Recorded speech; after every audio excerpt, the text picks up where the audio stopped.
and we will be covering the knowledge checklist, examples of requirements, common mistakes, and obviously how to score the maximum marks.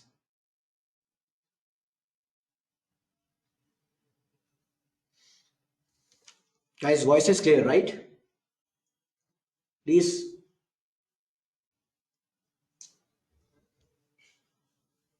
If voice is clear, please tell. Thank you so much. So hopefully you guys have completed the last day question. We have covered almost all of the theoretical part. So at the end of today's session, we will discuss the remaining part of that question. Okay. So let's have a discussion on merger and acquisition. This is very important topic, and normally many conceptual requirements are being tested from this area. So let's have a discussion on the knowledge checklist. This is important. First is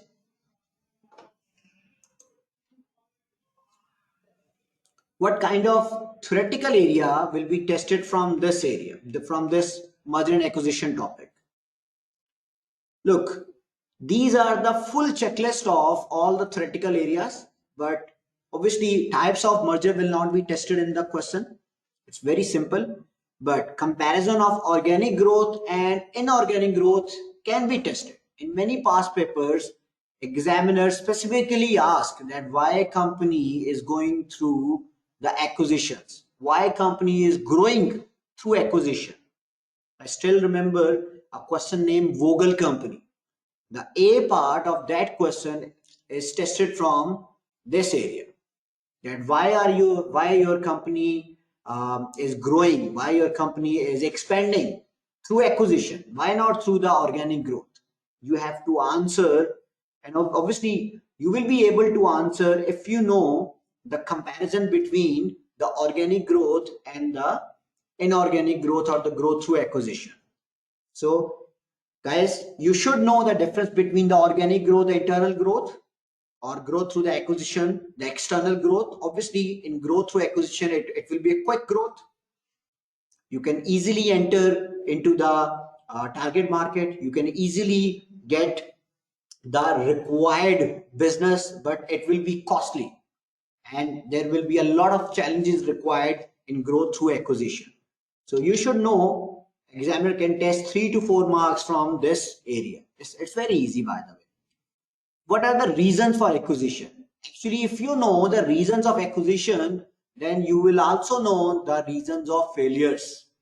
So reasons of acquisition, why you are acquiring the other company. You are acquiring the other company because the other company is cheaper. You are acquiring the other company for synergy. You are acquiring the other company because the other company is in your field. You are acquiring the other company to expand the market share. You are acquiring the other company to get the access of some key formulas or key areas.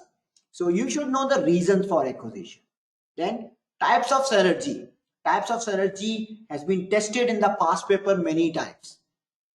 In 2 to 3 questions, examiner has tested that what are the types of synergy and identify the types of synergies in the scenario. I remember a name of question, HAVCO. In that particular part, in A part, examiner has tested 9 marks theory from this area. So you should know the different types of synergy, the revenue synergy, the cost synergy, and especially the financial synergy. There are many parts in the financial synergy as well. So you should know the types of synergy. Types of synergy can be tested in the exam. So in merger and acquisition, theory is very important. You should know the theoretical stuff. Why acquisition fail and how you can overcome these risk of failures. Why acquisition fail? Maybe acquisition fail maybe because of because of you fail to value the company using proper method because of valuation risk. Your company fails because of due diligence risk. You unable to properly evaluate that company. Your due diligence process was weak. That's why your acquisition failed. Maybe because of regulatory problem. You unable to evaluate the regulatory risk attached with the acquisition. So why acquisition failed? Because of valuation risk, due diligence risk, regulatory risk, and integration risk. Integration problem, integration risk. So these are the different reasons that acquisition, generally the merger acquisition fails. So you should know all of these reasons. Defenses to take over merger acquisition. What are the defenses for the takeover, for the merger, and for the acquisition? You should know all the defenses. And examiner can test these defenses in the exam. Then methods of financing merger. What are the different methods of financing merger? You should know that how to acquire the company using cash offer, how to acquire the company using share offer, how to acquire the company using bond offer. Obviously, in cash offer, if you acquire the other company using cash offer, it will be you can immediately acquire the company. There are different pros and cons attached with the cash offer, with the share offer, with the bond offer. For example, if you acquire the other company using cash offer, so for the target company, cash is the immediate relief. Cash is the immediate return for the target company, and it is a realized return. There is no uncertainty involved. There is no uncertainty involved with it. But for the cash offer, target company have to pay immediate capital gain tax, and normally cash offer is lower than all the others offers. And cash offer, for the acquirer perspective, in cash offer they will pay the cash and they will wholly control the company.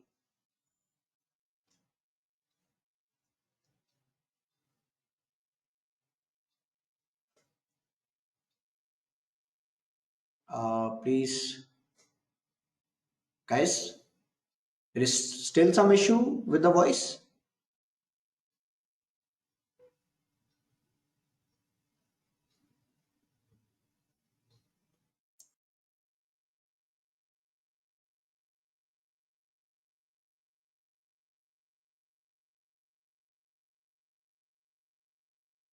Okay, it's clear.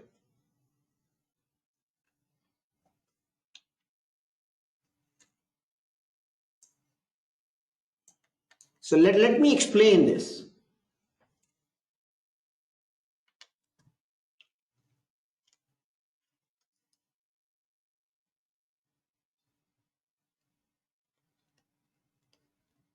So let me explain this cash offer, then share offer, and then the bond offer. So let me explain the cash offer from the perspective of acquirer, from the perspective of target company. This is very important. You have to have a grip on the comparison between cash offer, bond offer, and share offer. It will help you in the discussion of the question. So why acquirer preferably select the cash offer? It's cheaper, it's quicker. You do not have to share control with the target company. No dilution of control. Why target company preferably select this? Obviously, it is quicker. It's a realized gain.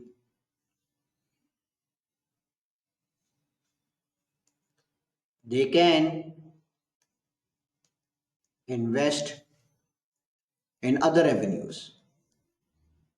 But there are certain problems attached with it.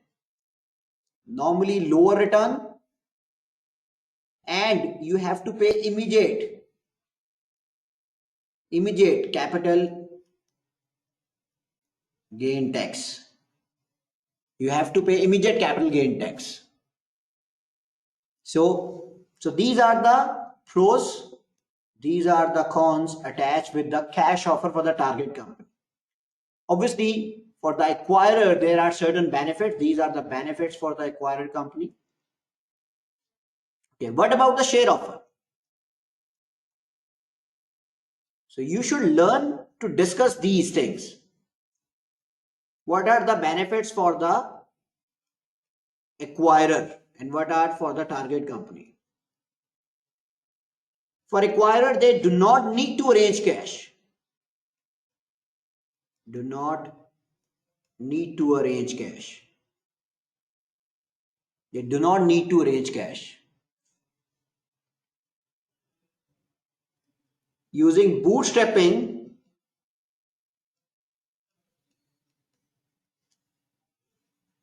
they can increase the EPS. They can increase the EPS.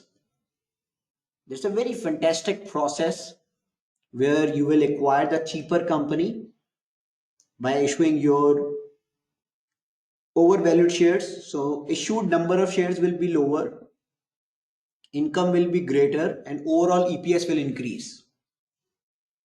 I will explain. For example, this is acquirer, this is target company. Guys, 1 minute please.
Okay, let me explain the bootstrapping.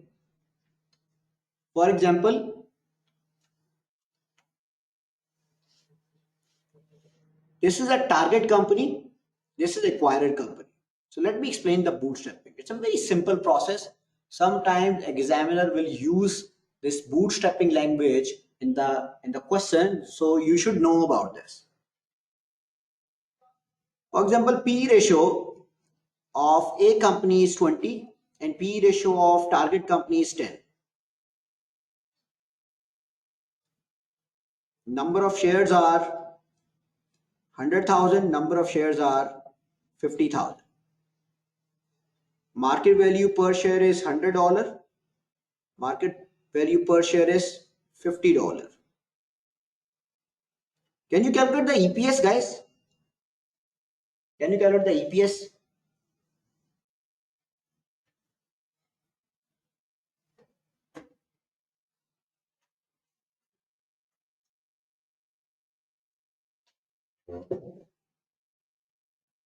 If P ratio is given, market value is given,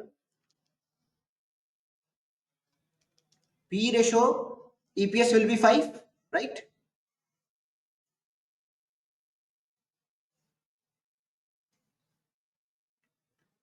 And let's suppose EPS here will be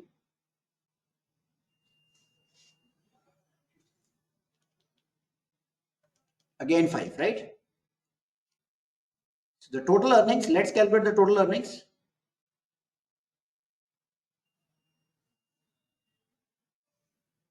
Number of shares into EPS, 500,000. And here total earning is 250,000. So what is the total earnings? Please add these two. It will be 750,000, right?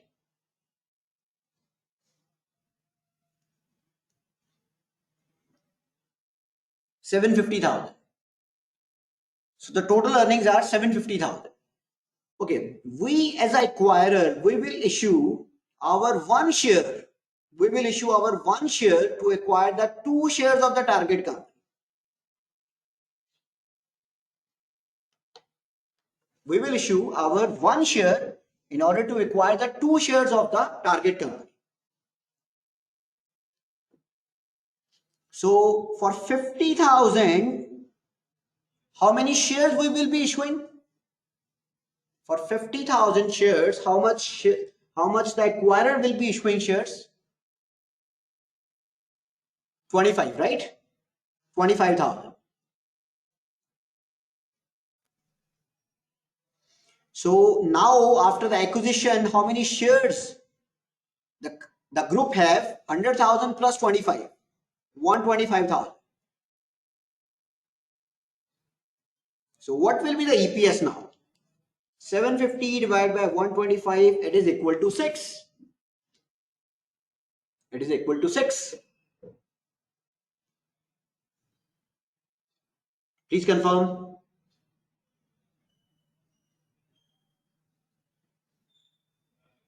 Right? This is called bootstrapping. If we look carefully, if we look using our accounting sense, if we look at this data using our accounting sense, acquired earning was 500,000, target earning was 250,000, and if you add the earning of these two accounts, it will be equal to 750,000. Technically, there was no synergy. 2 plus 2 is equal to 4. If you add 500,000, if you add 250,000, it will be equal to 750. There is no synergy, but still EPS moves from $5 to $6. Why? What is the reason? Just because acquirer has acquired the cheaper company by issuing its expensive share, by issuing its higher market value share. So guys, remember, whenever higher P ratio company acquires a low P ratio company, EPS will increase. This is called the bootstrapping. So in bootstrapping, EPS will always increase. Okay, in bootstrapping, EPS will always increase. You got the point? That is called the bootstrapping.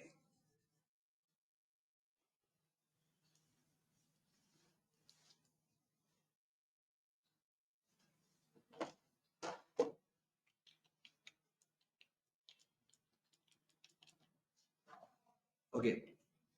What are the advantages for the what are the advantages for the share offer? But why target company preferably choose the share offer? Why? What is the reason? To get part in group's energy, to get ownership of company,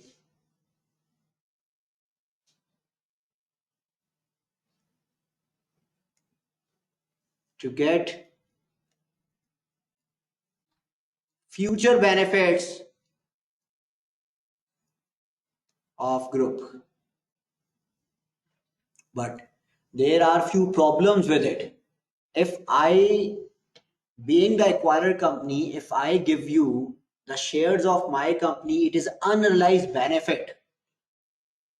It is unrealized benefit. So what are the problems with a share offer? Guys, what are the problems? It is unrealized return. Unrealized return. If share prices are volatile,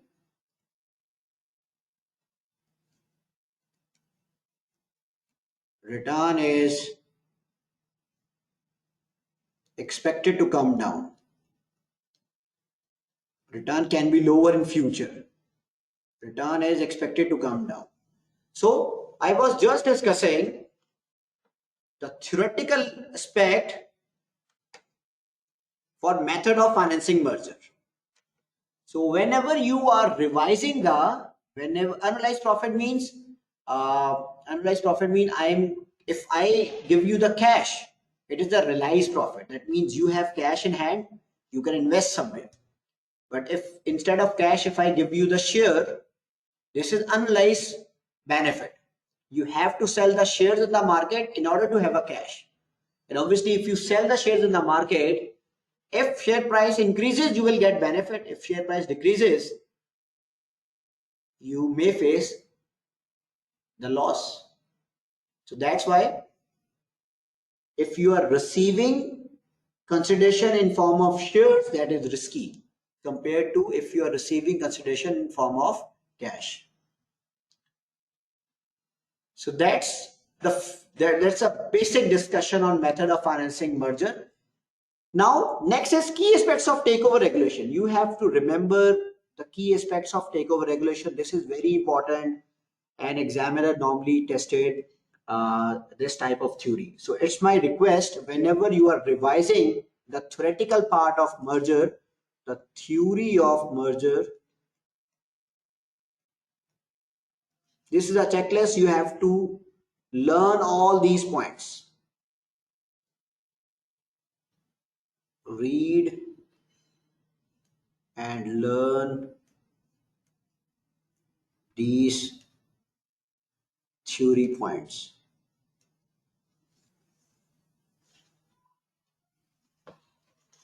Okay, bond is slightly different.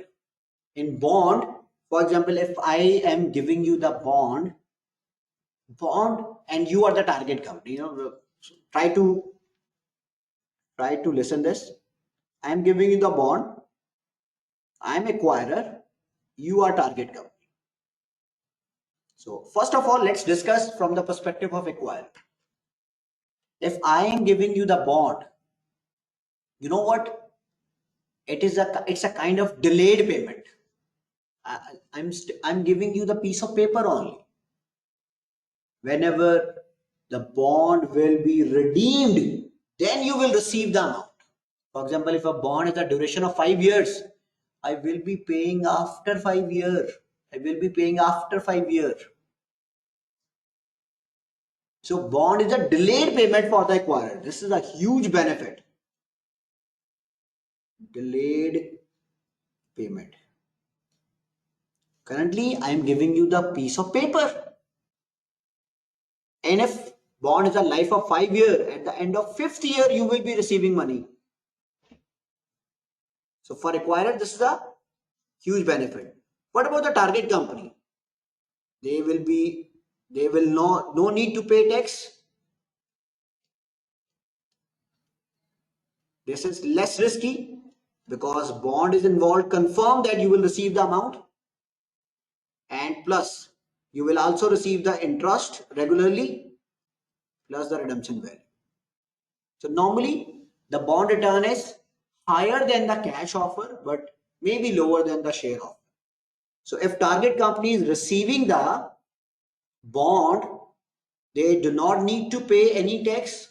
It is less risky, and you will be, being a target company, you will be receiving interest over the period of time plus the redemption value at maturity.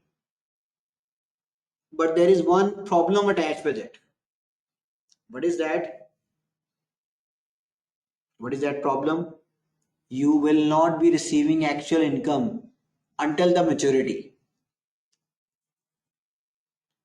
It's a delay payment.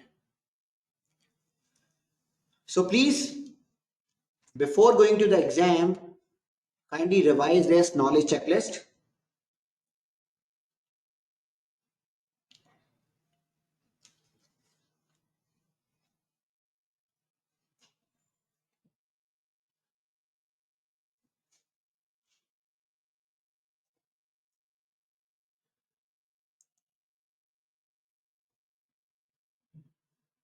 The next is method of valuation.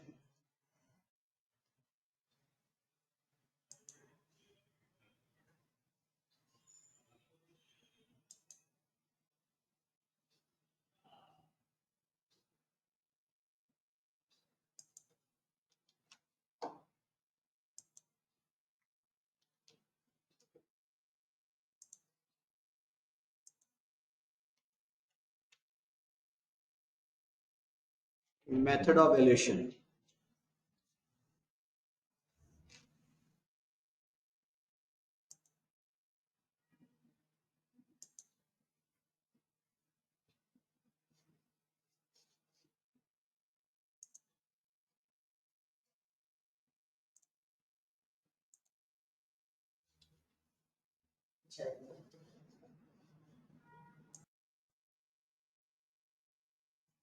Okay, in method of valuation,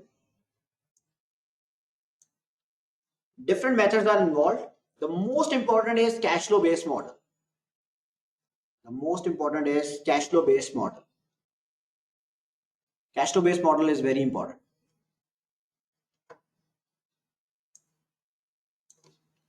In cash flow based model, examiner can test different valuation, free cash flows, free cash flow to equity, combined company value, but the most important are free cash flow to firm and free cash flow to equity plus the combined company value methods. Combined company value methods. These three are very important. And then the P ratio method is important. So if I say on this slide, I have written all of the methods which are applicable in AFM. But the most important are free cash flow to firm, free cash to equity, combined company value, and the P ratio method. These four methods are very important. So what you have to remember in free cash flow to firm? Obviously, you have to remember the formula of free cash flow to firm, and everybody obviously will remember because it's part of your syllabus. But the most important thing is you have to discount free cash flow to firm with WACC. An answer will be market value of business. You have to deduct the market value of debt. Then you will be arriving at market value of equity. So whenever free cash flow to firm is given, always discount with the WACC, or vice versa. Whenever WACC is given, if WACC is given in the question, calculate free cash flow to firm and discount the free cash flow to firm with the WACC, and answer will be market value of business. Do not skip this. You have to remember that market value of business is not the right answer. You have to deduct the market value of debt in order to calculate the market value of equity. I have seen many students doing this part wrongly. They able to understand that WACC is given, so we have to calculate free cash flow to firm. But remember, the answer of free cash flow to firm is market value of business. You have to deduct the market value of debt to arrive at market value of equity. So whenever free cash flow to firm is given, discounted WACC, calculate market value of business, deduct the market value of debt, and calculate market value of equity. Next is, if free cash flow to equity is given, or if cost of equity is given. If cost of equity is given, use free cash flow to equity and calculate directly the market value of equity. Directly market value of equity. If cost of equity is given in the question, you will be calculating free cash flow to equity and discount all the free cash flow to equity at KE. Answer will be directly market value of equity. There is no need to do anything. There is no need to do anything. Okay, next is combined company value. So what you have to do in the combined company value, there are different methods to calculate combined company market value. This is very important. Please pay attention. Combined company value. Combined company value. There are different methods. Using those methods, you can calculate the combined company value. Obviously, based on question data, you have to identify that which method has been tested in the exam. Number one method, combined earning method. Combined earning method. What is that? First of all, calculate combined earning.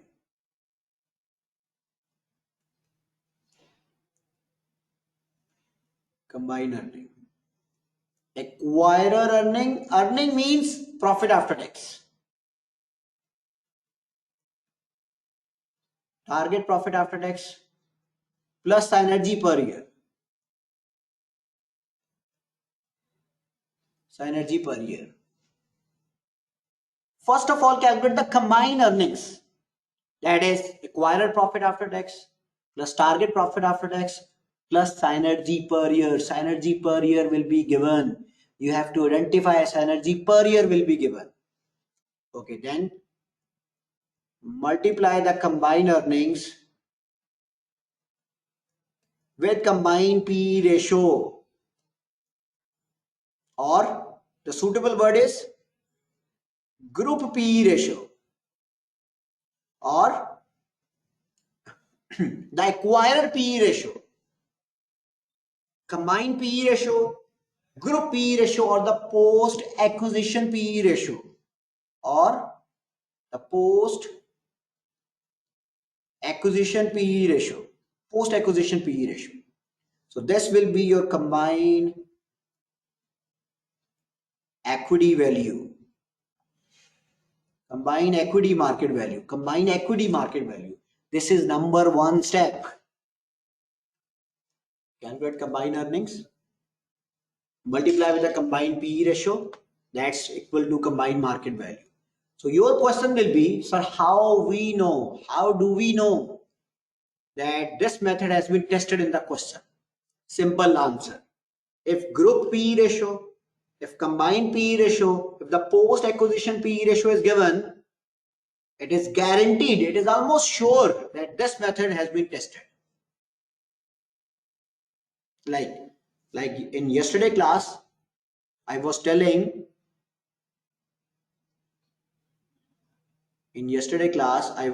explaining that if subsidized loan is given, it is almost sure that APV has been tested.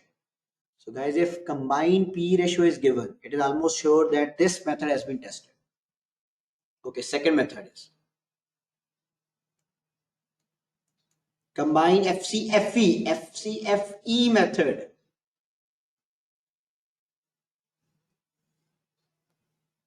Okay, what is that? Number one step. Calculate combined FCFE. Okay, what is that? You will take the acquirer FCFE. You will take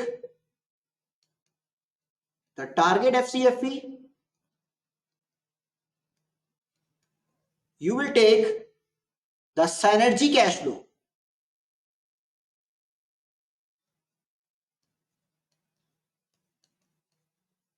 The synergy cash flow per year. Add all the free cash flow to equity, or add all the free cash flow to equity. Calculate combined free cash flow to equity. Combined free cash flow to equity.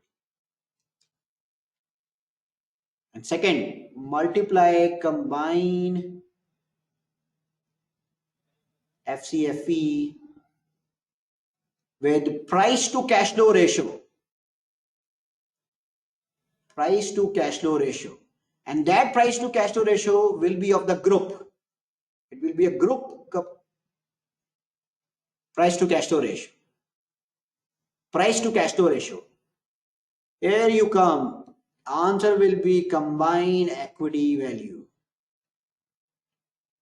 Combined equity market value. Third step. Third method. Total synergy is given.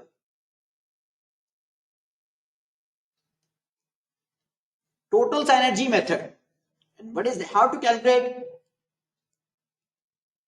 combined equity market value? You will add acquirer equity market value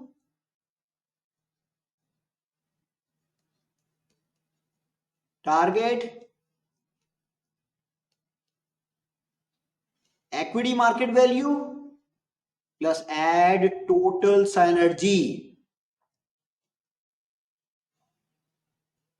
So directly total synergy will be given. You will be adding the acquirer equity market value, target market value plus total synergy. Combined equity market value will be given. So guys, examiner has tested many questions on all these three methods. Like on first method,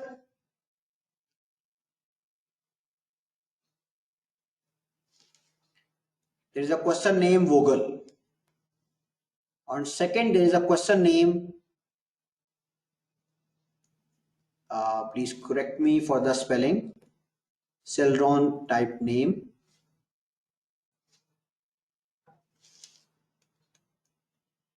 Havco. Only one question on the third method. Sigraco.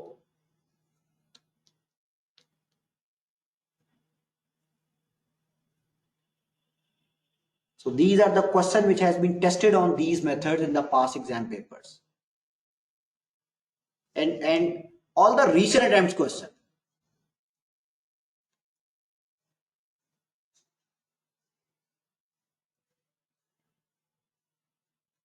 Recent attempt questions.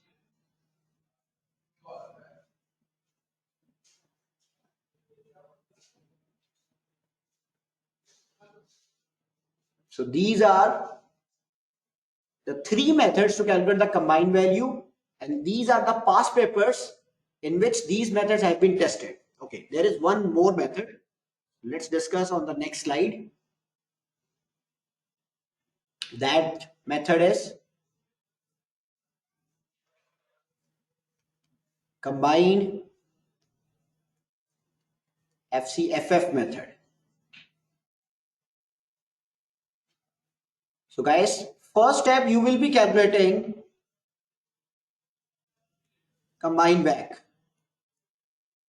Obviously, there's a list of steps involved. First step is to calculate the ungeared beta of target company and the acquired company. Then you will calculate the combined beta asset of the group. Then you will re-gear with the post-acquisition gearing put into the CAPM to calculate cost of equity. Using the group KD, you will calculate the combined WACC. So first step is to calculate the combined WACC. Second step,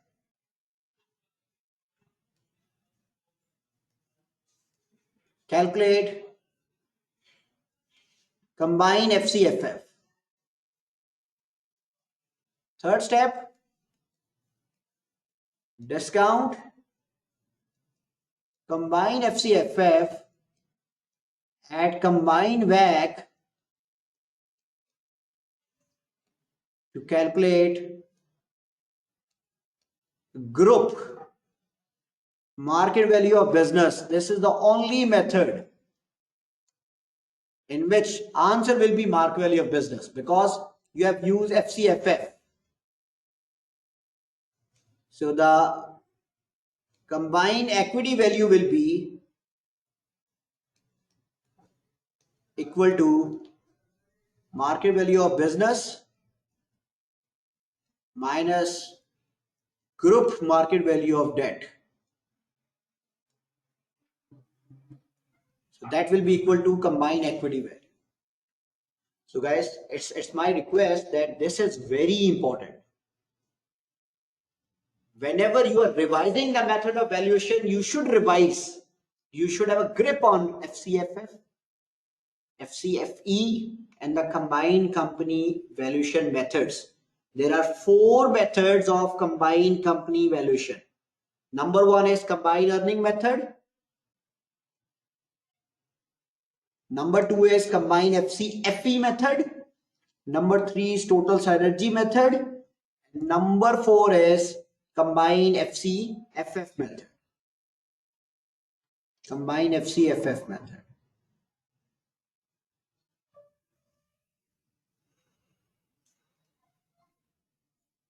Okay. Many question has been tested on almost all of these 4 methods. So you should have a command on these topics. Next is method of financing merger. Previously we have discussed theory on these methods. Examiner also tests numerical on these topics. Examiner also tests numerical on these topics. So let me explain that how you will solve in the question.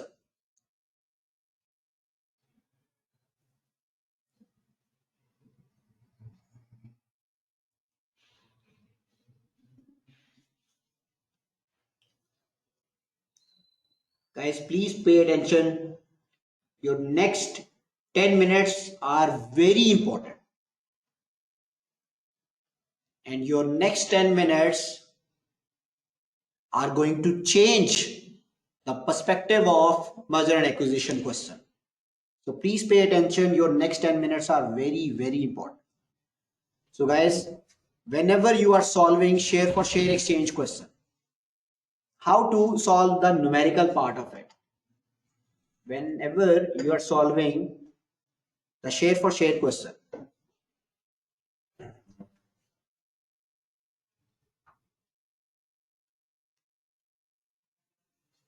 share for share, how to solve this share for share question?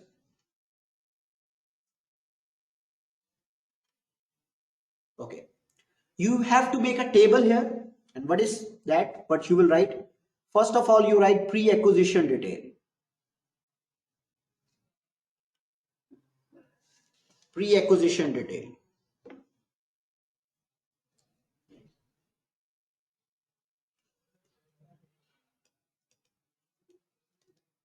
Pre-acquisition information. Okay, what is that? You will write acquirer company name, any name which is given in the question, right? Target company name. You will write the shares of the acquirer, market value per share of the acquirer in the target company, and the market value, total market value. Obviously, total market value means pre-acquisition market value. So guys, this information will be available from the scenario. All this information will be available Available in question. Number of shares are given normally in the balance sheet. Market value per shares are given. You will multiply the market value per share with the number of shares to calculate total market value. Sometimes total market value is given. Sometimes total market value is given, and you will calculate the market value per share.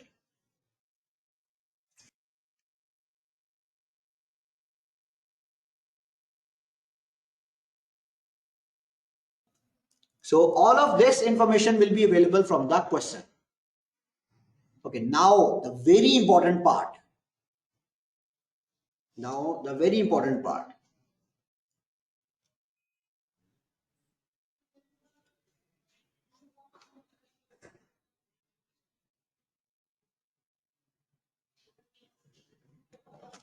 Guys, let me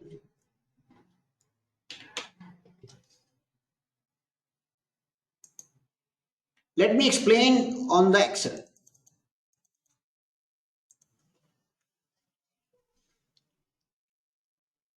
First of all, you will write pre-acquisition information. Pre-acquisition information. Please ignore the spelling mistake. First of all, you will write the acquirer name.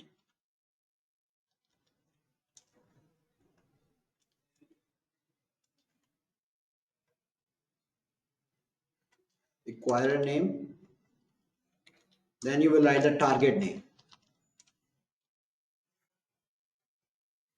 Okay.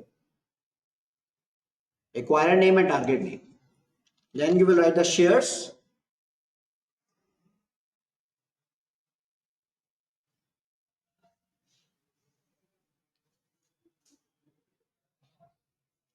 Then you will write the market value per share and the total market value. So I'm just writing few numbers by taking assumption. Let's suppose number of shares of acquirer are 1000 million. Number of shares of target company are 400 million. Market value per share is $10. Market value per share is $6. So it will be equal to 10,000, 2,400, and the total will be 12,400. So all of this information will be available from question. Now, the important part is post-acquisition information. You will write the shares here, market value per share here, total market value here, post total market value. Guys, remember one thing, rule, the acquirer shares will remain same. So you will simply copy the acquirer shares here. Acquirer shares will remain same. Acquirer shares will remain same.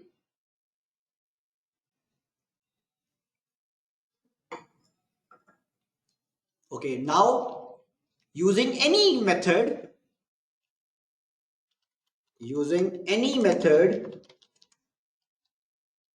calculate combined market value. So what are the methods? Methods can be combined earning, combined FCFE, total synergy, or combined FCFF. Use any method and write the combined market value here. Let's suppose combined market value is 18,000.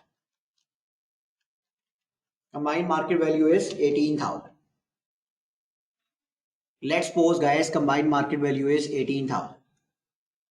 Okay. Now it will be stated in the question that for every 2 share of the target company, we are giving 3 shares. For every 1 share of the target company, we are giving 2 shares. For every 2 shares of the target company, we are giving 1 share.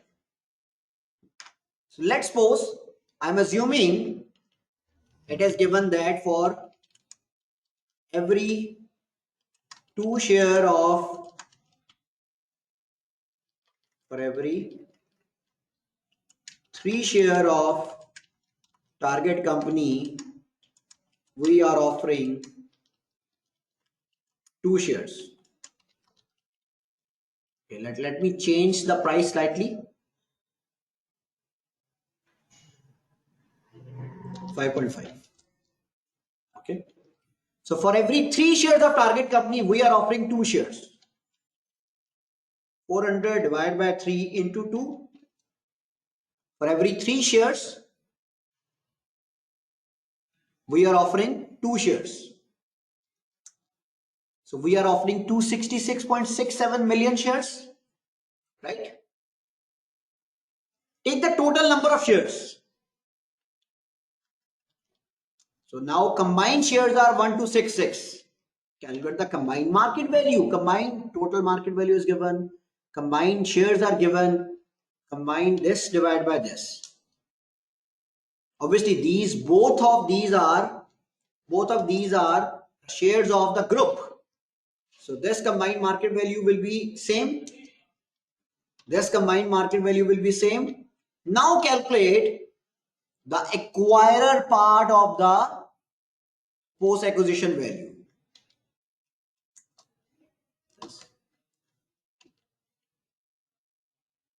So what I have done, let me explain everything again. Guys, let me explain everything. First of all, write shares, market value per share, total market value. Write the acquirer company name, target company name. Write the pre-acquisition shares of acquirer target, pre-acquisition market value of acquirer target, calculate the total. Then for post-acquisition, shares of acquirer will remain same. Combined market value you will be calculating using any given method. Then it will be stated in the question that for how many shares you are issuing how many shares. So for 3 shares of target company, we are issuing 2 shares. So we are issuing 266 million shares. The total number of shares are 1266. Total market value is given. So let's calculate the combined market value. 14.21.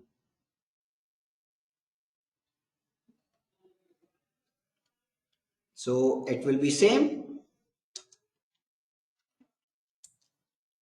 So now let's calculate the value.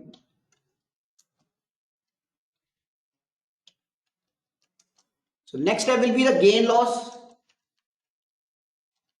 This is the acquirer post acquisition value minus the pre acquisition value. This is the gain. This is the acquired target company post acquisition value minus the pre acquisition value. This is the gain. And if you want to calculate the percentage gain, gain divided by the original market value. Gain divided by the original market value. So this is the percentage gain. And even if you want to calculate the ownership of the company, post acquisition ownership, this is the total shares, 1000 divided by this. This is the total shares, 266 divided by this. You can also calculate the ownership. So this is a brilliant way to calculate percentage gain, simple gain, number of shares, and you always will be able to calculate using this method. This is for share exchange. And this is for share exchange. By tweaking, by changing it, somehow you can use it for the cash offer, for the other offers. Let's suppose, let me explain it for the cash offer.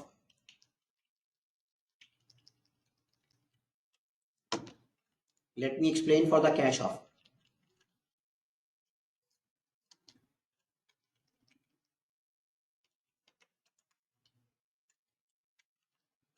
Cash offer. This whole thing will remain same.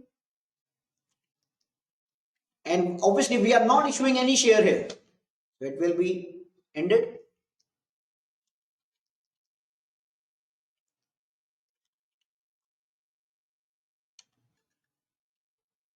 Okay. Now, for cash offer means we are offering, for example, for every share of the target company, we are offering $7. For every share of target company, we are offering $7. $7 means we are offering 7 into 400, right? We are offering 2,800. So total value is 18,000. Guys, total value is 18,000. We have given cash 2,800 to the target company. So what is the remaining value? So 15,200 will be the remaining value. So now compare this 15,200 with 10,000. 5,200 is the gain of the acquirer. 2,800 compared with 2,200. 600 is the gain of the target company. So let me explain it all together. I think everybody will be clear on this pre-acquisition information, right? Nothing wrong with the pre-acquisition information.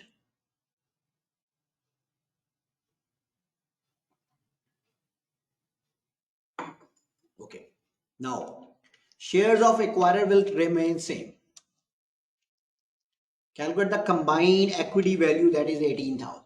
I'm assuming it is 18,000. It's just a number. It's assumed number, 18,000. By the way, we will solve it in a past paper question. By the way, we will solve this in a past paper question after a few minutes. Don't worry about it. Don't take stress. This is a brilliant way of calculating these percentage gain losses. Otherwise, seriously, it's a very huge problem for everybody to tackle the merger acquisition question. So, guys, I'm assuming that we are offering $7 cash for every share of target company. 400 million shares, we are offering $7. It's just an assumption. So that means we are offering 2,800. So if we have given 2,800 to the target company, so remaining value will be available to the acquirer. 15,200. So 15,200, sorry, I have calculated in a wrong cell. It should be written here.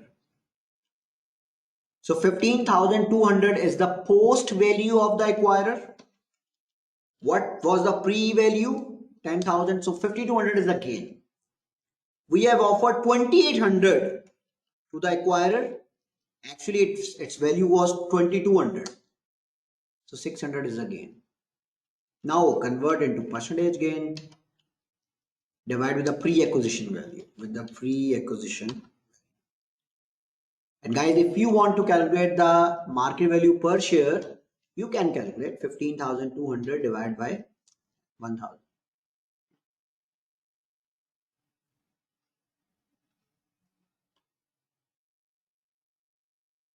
Okay. Even you can use it with a mix offer. With a mix offer. In mix offer, you have to slightly write this 18,000 in one cell below. You will write 18,000 here. And obviously here you are offering two offer and write 12,200 here.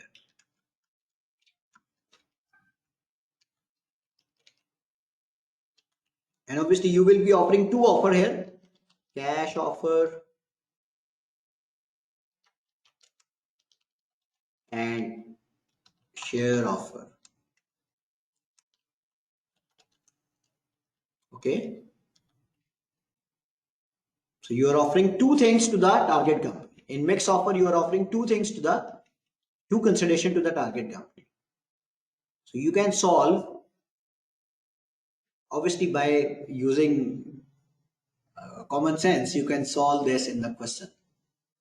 So do apply in the questions. So let's move to our previous slides.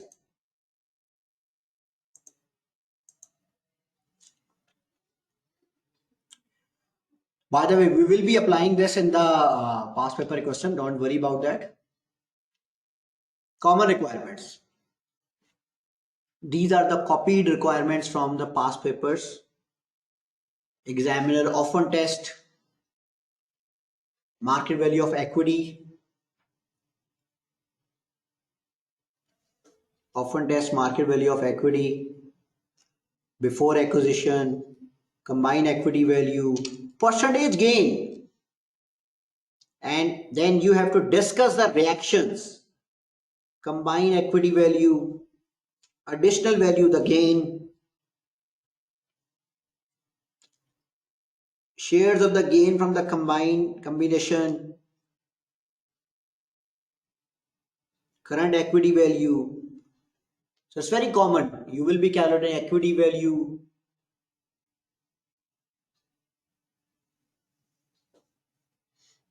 Okay. So what are the common mistakes? Inability in identifying methods to calculate market value. Students often confuse in identifying the correct valuation method. Confusion in applying FCFE and FCFF, I have discussed that. Inability in identifying methods to calculate combined market values. Guys, there are four methods to calculate combined market value. I have explained all the four methods. Please now do not confuse these methods. Error in calculation of gain or loss to both acquire and target company. This is a square problem. We have a solution. We have discussed that. Unable to understand requirement of the question effectively, that especially the theory one, that what examiner has asked. Students don't know the difference between the assumptions and the limitation of the method. This is very this is the problem. There is a difference between assumption and limitation. Assumptions are which you have taken the question. For example, if you have taken the assumption that tax rate will remain constant for next 5 years, this is the assumption. What is limitation? Limitation is you have assumed that tax rate is remain constant for the next 4 years, but if government changes the tax rate, your calculation will be entirely different. So you should apply the difference between assumption and limitation. And guys, if you are solving investment appraisal question and if you are solving the merger acquisition question, always write that these figures are prone to error. These figures are prone to error and management should apply sensitivity analysis, scenario analysis to improve the future estimates. Prone to error. All of the estimates are obviously prone to error. So you should apply the sensitivity analysis, scenario analysis to improve the estimates. Okay. Because in AFM we are forecasting the data. And remember, whenever we are forecasting the data, we are taking some subjective assumptions. And because of those assumptions, there can be mistakes. And obviously you have to analyze your data by applying different scenarios. For example, if I ask you that what will be the future of stock market, and you are the analyst there, you will say that sir, future is brilliant, that is my guarantee. That is a wrong way of predicting the future. Analysts will never predict the market value without taking the assumptions. You have to take the assumption. And then obviously those assumptions are the limitations. Those assumptions can become the limitations in future. Okay, these are the points which you should cover in order to score the maximum marks. Thorough understanding of the topic knowledge. You should elaborate all calculation and steps because each steps carry 1 to 2 marks. If you are unable to recall any step, take assumption and move on. Take assumption and solve the remaining question. After calculations, always discuss the result of calculation. Guys, this is very important point. Whenever you do the calculation, always discuss the result of calculations. Learn to make report because 4 marks are there. Write complete sentences. Read theoretical answers of the examiner to learn the expression. Solve maximum past papers question for practice, but do expect different scenarios. So these are the simple and important points to score the maximum marks. So now we are going to solve a past exam paper question.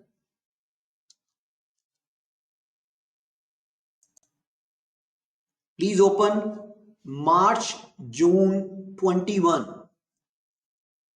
March-June 21 past exam paper question.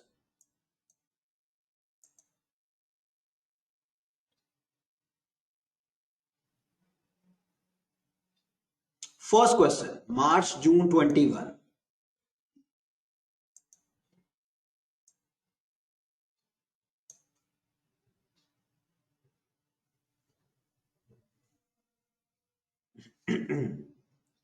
Guys, please open this.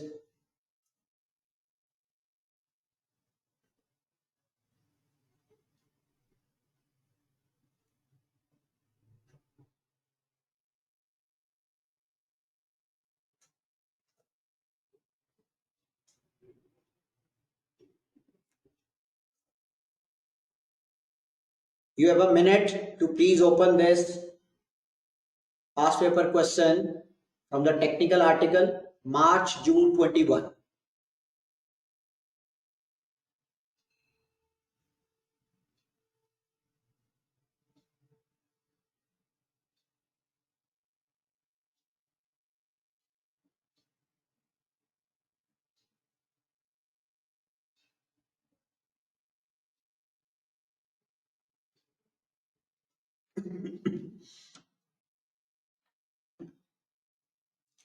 Okay, requirement is explain why a regulatory framework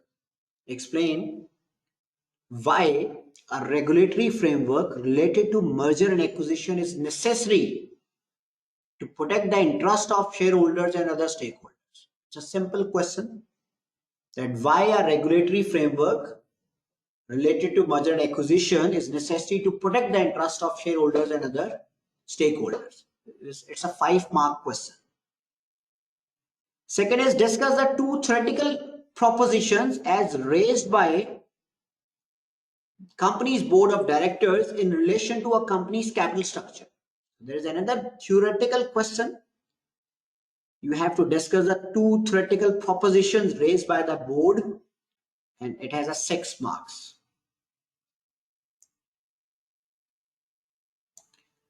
Third is prepare a report for the board of directors which estimates the value of each Kava Co shares if it is demerged and listed as an independent company. Demerge means company will become a separate company. So estimate the value of each Kava company share if it is demerged and listed as independent company.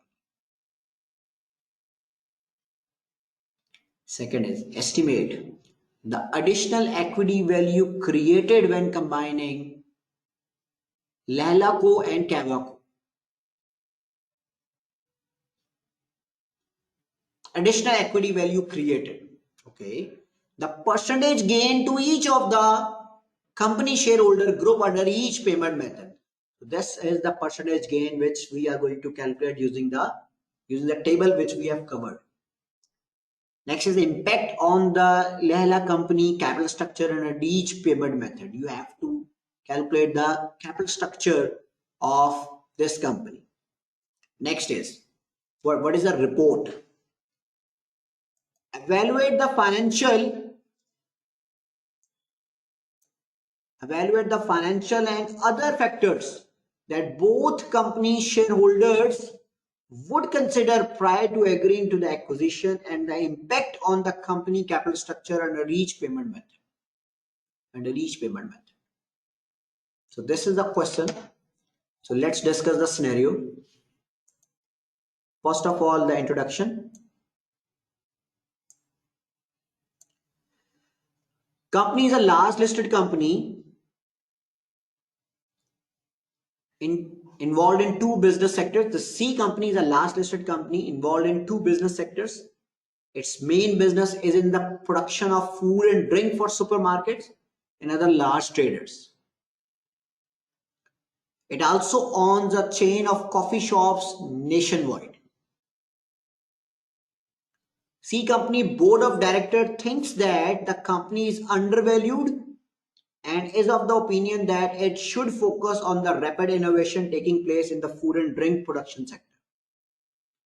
Therefore, the C company board has decided to unbundle. Unbundle means you will be selling some departments from your group.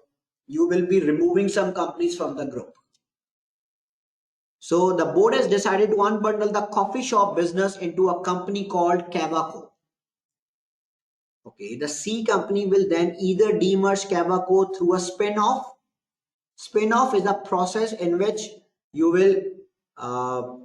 will separate this company from the group. Management will be different, but overall ownership will be same. Owner will remain same, but the management will be different. Or sell Kava company. C company will then turn its full focus on its remaining business of food and drink production. So guys, C company is a large company. It involved in food and drink for supermarkets. It also own a chain of coffee shops. So what you are going to do, you want to sell or spin off the coffee shop business and name the new company Kava. Initially, C company shareholder will own Kava company on the basis of owning one Kava company share for every C company shares owned by them. That means if C company 100 million shares, Kava company will also be having 100 million shares. Because C company will own Kava company shares on the basis of owning one Kava company share for every C company shares owned by them. Layla company is a large unlisted company controlled by 20 shareholders who all have a significant stake in the business. Layla company owns a number of hotels around the country and is looking to diversify into the coffee retail business. So Layla company has approached C company about the possibility of purchasing Kava. Layla company will finance the purchase either through a cash or a share offer. If Kava company is demerged, it will be listed on the stock exchange as an independent company. C company is unsure whether to sell Kava company to Layla company or to demerge into an independent company. So you are the management of the C company. You want to unbundle the Kava company, but you're not sure whether to sell the Kava company or to make it a separate company. Okay, obviously we will help it.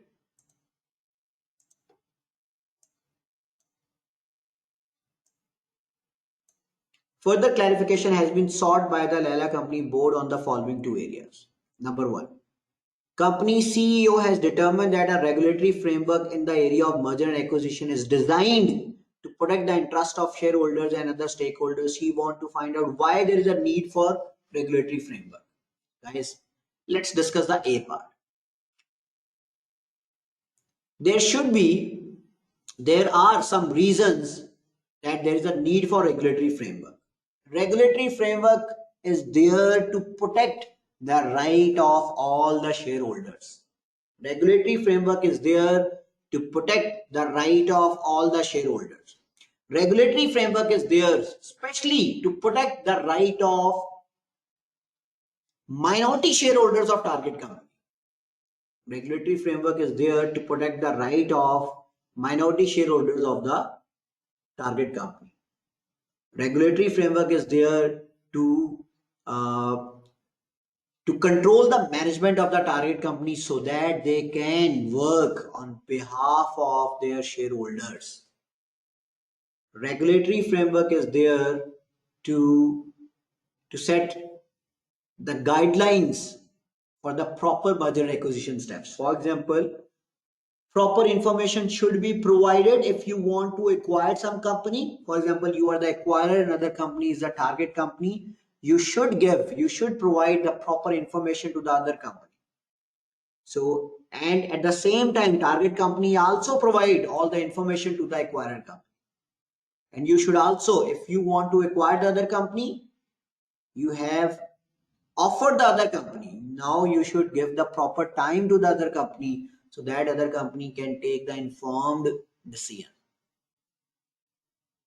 So if there is a regulatory framework, it will ensure the smooth transaction of merger and acquisition. So that is the discussion required for the A part. Discussion required for the A part. Explain why a regulatory framework related to merger is necessary. Remember, regulatory framework should be there in order to protect the rights of shareholders. Next, you will write regulatory framework should be there in order to protect the rights of minority shareholders, rights of shareholders if management is not acting on behalf of the shareholders.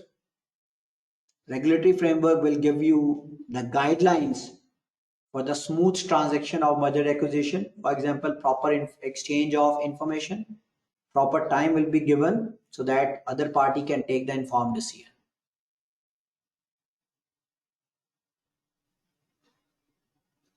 Okay, so that was a discussion of A part.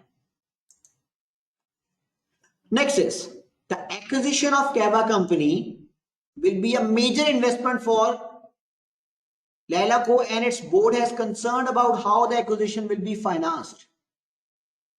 The board has heard that there are several theories explaining the capital structure of a company, including the following two proposition. Number one, company should maximize its debt financing. Number two, too much debt can be harmful to a company and there needs to be a balance between equity and debt financing. So guys, this is a very easy question and 6 marks were given for it. Discuss a two theoretical proposition. Obviously, you will explain that company should take maximum amount of debt. According to the theory, if you take the debt, it will create a tax saving, it will create a tax shield. So more you take the loan, more it will create the tax saving and your company value will increase. Your cost of debt will be cheaper. Cost of equity is expensive. If you take more loan, WACC will decrease and it will increase the market value. But remember, debt will give you benefit up to certain point. If debt becomes expensive, the benefit of debt will become lower than the cost of debt, and at that point company should stop taking more loan. Company should keep on raising new loan till the point where benefit of getting loan is more than the cost of additional loan. But once the cost of the new loan becomes equal to the benefit of the new loan, you should stop taking the debt. So second point is too much debt can be harmful. Yes, too much debt can be harmful because if the company is taking too much debt, the cost of the new loan will become higher than the benefit of the new loan. So the KD will increase, the tax saving will not be there. So cost of capital will increase, cost of debt will increase, and the market value of the company start declining. This is the simple explanation of Modigliani and Miller theory and static trade-off theory. What is static trade-off theory? Keep on raising the new debt till the benefits of debt is greater than its cost. Once the benefit and cost becomes equal, then stop taking new debt. So it's a very easy part. Both of A and B part, 11 marks were very easy. Next is, I'm at exhibit number 3. At exhibit number 3.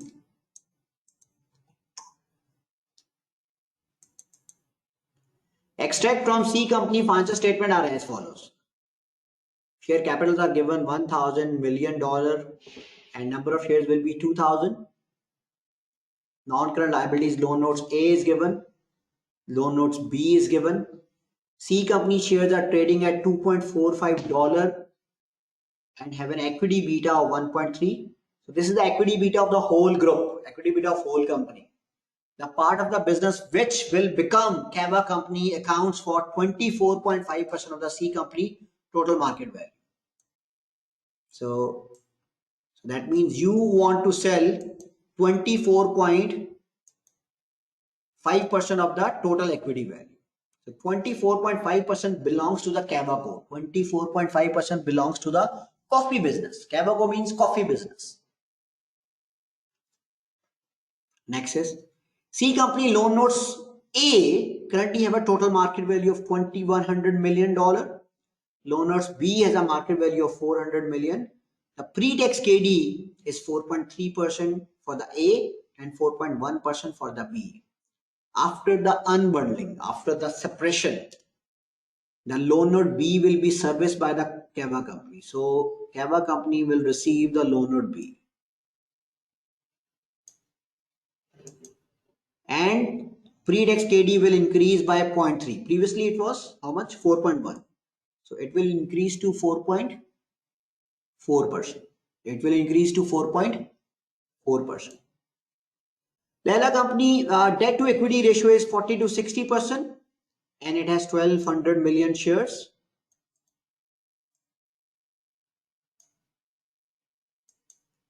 The coffee retail industry is dominated by the Bunico, a large listed company which owns many coffee shops around the world, around the country, sorry. The average asset beta of the coffee retail industry is 1.5. This is important in order to calculate the Kava company cost of equity. All companies' tax rate is 20%, taxes payable in the same year, risk-free rate is 3% and market premium is 7.2%.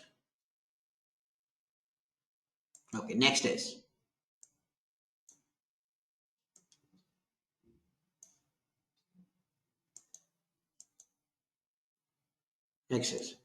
the following estimated information will be applicable to the Kava company if it is demerged. C company sales revenue is 4,500 million. This is the C company whole value, of which 20% relates to the Kava company. It is estimated that after Kava company is demerged, its annual sales revenue growth will be 6%. And the profit margin before interest and tax will be 21% for each of the next 4 years. For each of the next 4 years.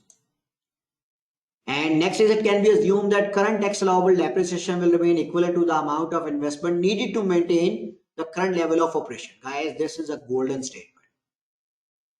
This is a golden statement. Let me tell you the significance of this statement. Whenever this green highlighted statement is given in the question, it is guaranteed that free cash flow method has been tested. Whenever this green highlighted text will appear in the question, it is guaranteed that free cash flow method has been tested. Okay, next is, but that Kava company will require an additional investment of assets 0.25 for every $1 increase in sale value. For every $1 increase in sale value. After the initial 4 years, annual growth rate will be 2.5% for the foreseeable future. Okay, the last point is, last exhibit is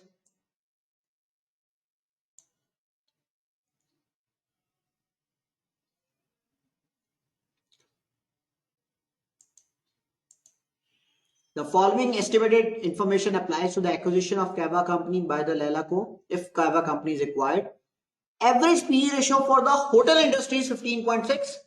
However, the Layla company PE ratio is estimated to be 10% lower than this. Okay. Extract from the current statement of profit and loss of the Layla Co and the Kava company.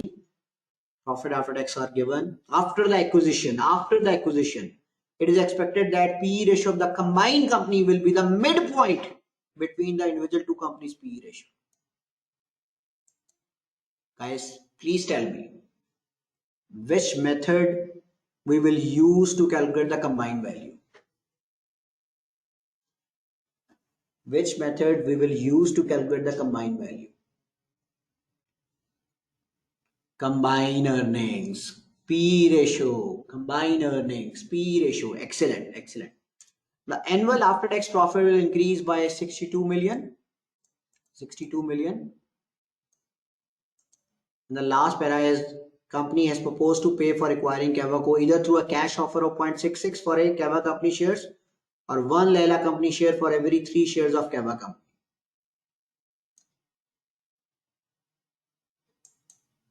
And the other company will borrow the money need to pay for the acquisition. Okay, this is a very important question, and we will be solving. We have discussed the first two part. We will be solving. First of all, we will calculate the value of Kava company if it is demerged. Then we will solve the second and third part. And after solving this C part, you will be able to solve the percentage gain or loss using my method. Okay. So let's have a break for a few minutes.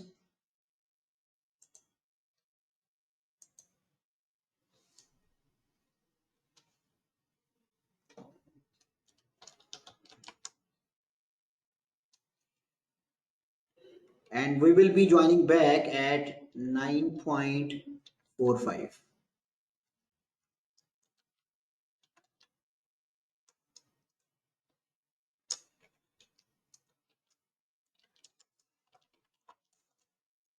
Okay.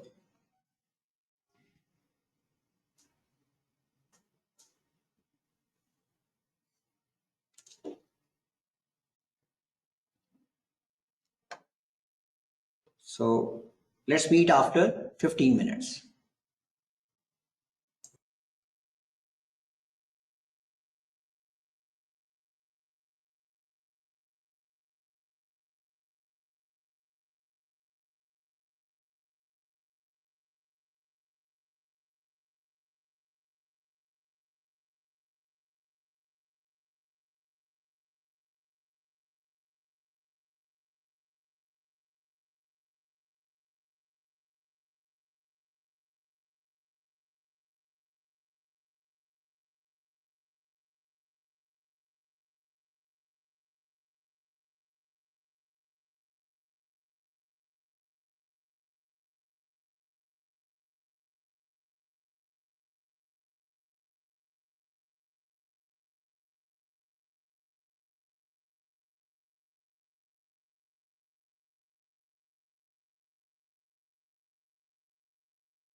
Welcome back, guys.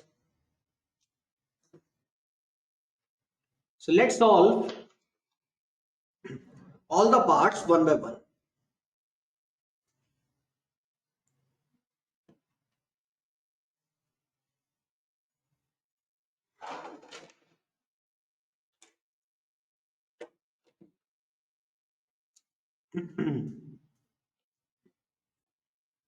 So let me open the spreadsheet. So the first part is estimate the value of each Kava company share if it is demerged and listed as an independent company. Okay. Estimate the value of each Kava company share if it is demerged.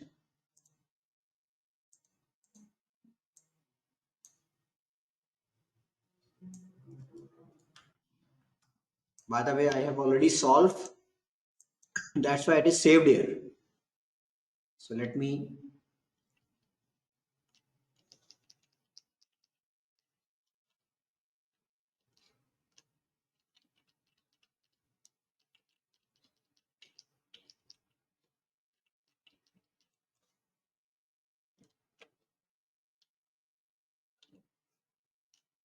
so let's solve the first part. Part C1. We can also say that this is appendix 1. Appendix 1.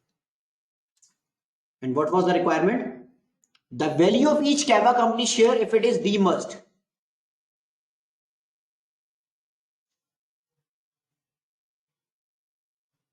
Value of the Kava company. So before calculating the value, we need to calculate the cost of equity.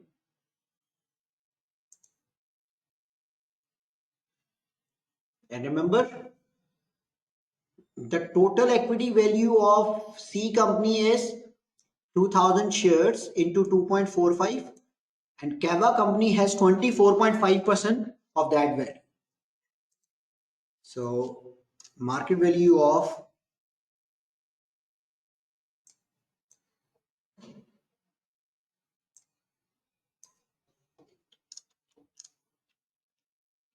let me calculate that.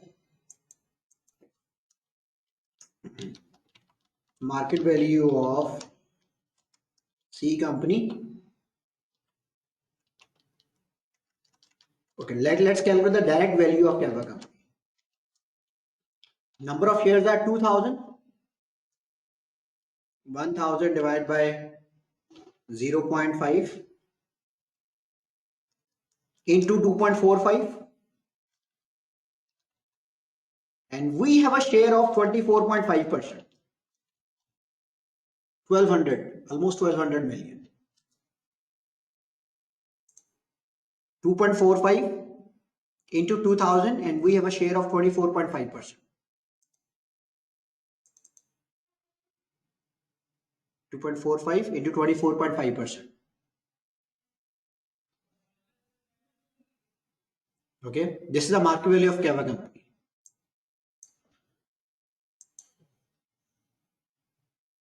Next is market value of debt.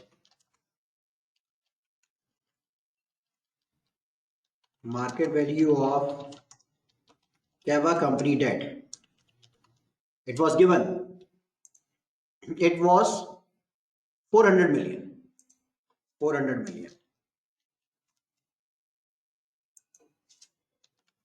400 million.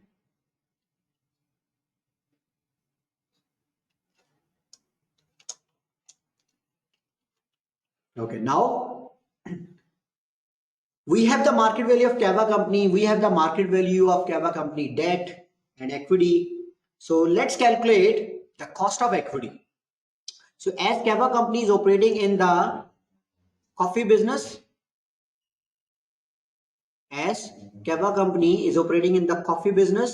so coffee company average asset beta is 1.15. 1.15. Beta asset of coffee business. 1.15. Let's calculate the beta equity of Kava company. That is equal to 1.15 beta asset into market value of equity plus market value of debt into 0.8 divided by market value of equity. So it is equal to 1.46. Now let's calculate the cost of equity. Before calculating the cost of equity, risk-free rate and risk premium, right? The risk premium.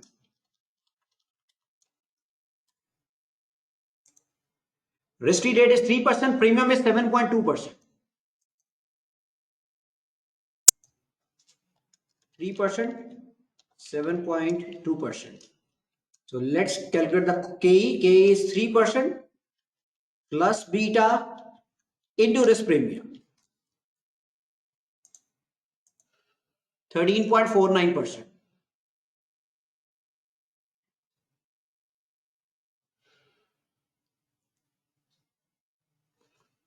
So everything is okay till now, guys. Any issue, any problem?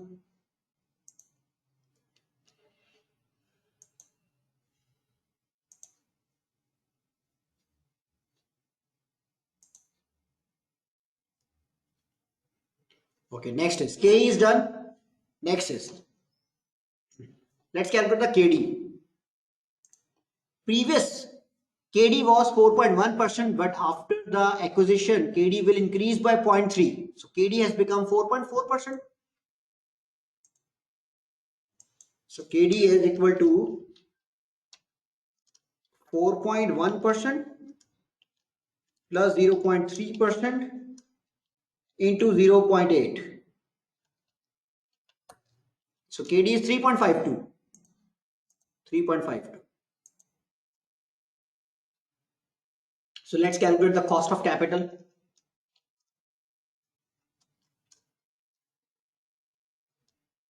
So market values are given.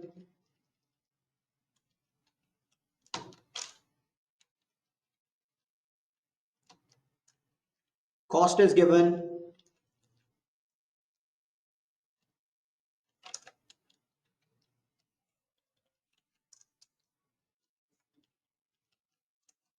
Multiply the cost with the market value.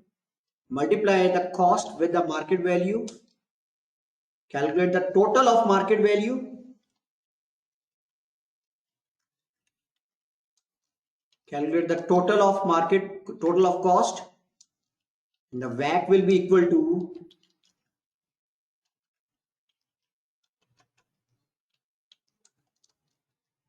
convert this into percentage, 11%. So WACC is 11%.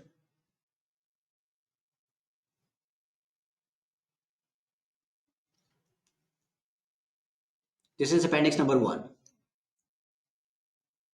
Beta of coffee business is given. Beta of coffee business is given. Second last paragraph, exhibit number 3. The average beta asset of the coffee business is estimated at 1.15. It is given.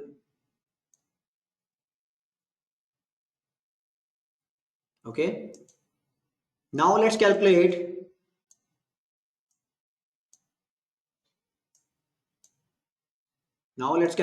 the market value,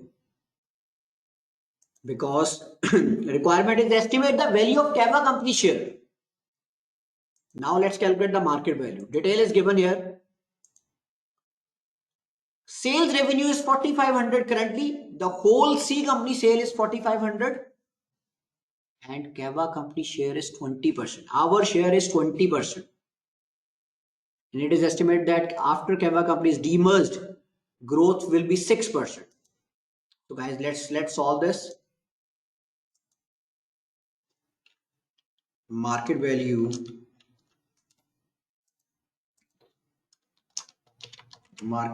of Kava company.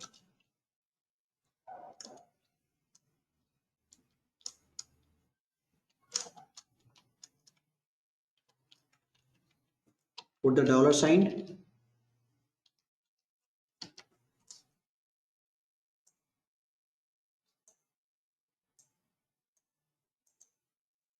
Years.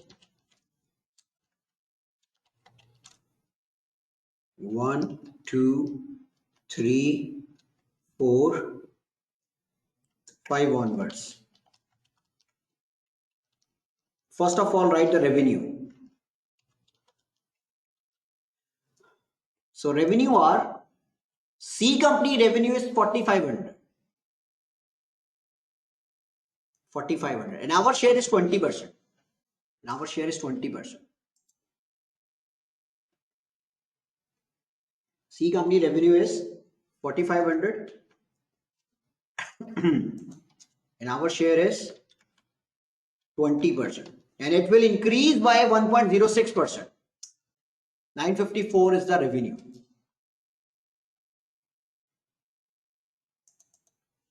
Okay, somebody has asked question that what was 1200.5. This is the market value of Kava company. How I have calculated? First of all, I have calculated the shares of C company. Then I have multiplied the C company shares with its market value. And it is clearly written in exhibit number 3 that Kava company market value will be the 24.5% of the C company value.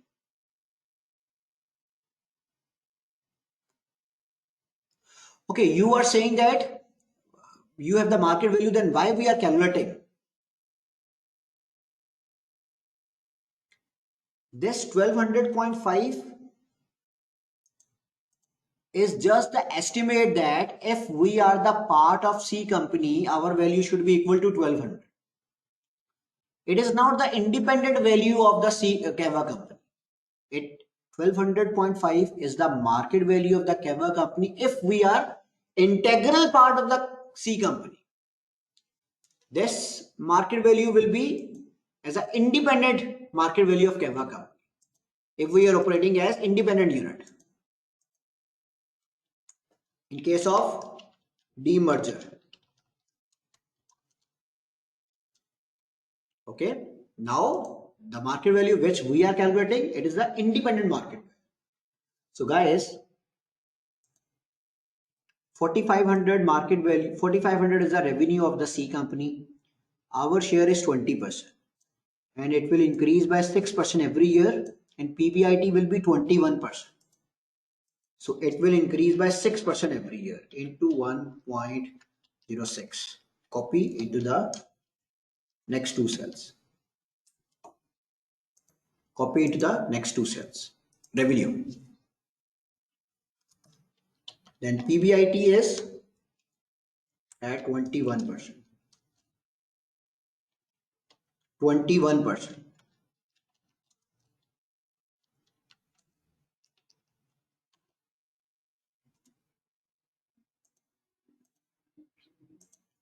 PBIT. Okay, as depreciation is equivalent to the capex, so there is no need to add back the depreciation. So first of all, deduct the tax. Tax is 20%, right? So put the minus sign, guys, into 20%.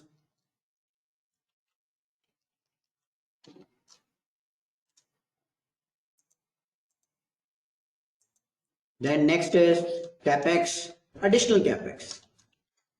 Additional capex.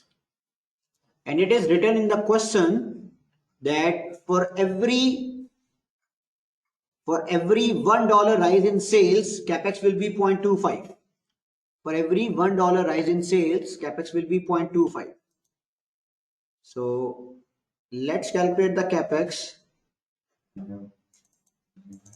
for year 1. As current sale is 954 and the previous sale was 900. How I have calculated the 900? If let me Control X, let me move to one cell on right side.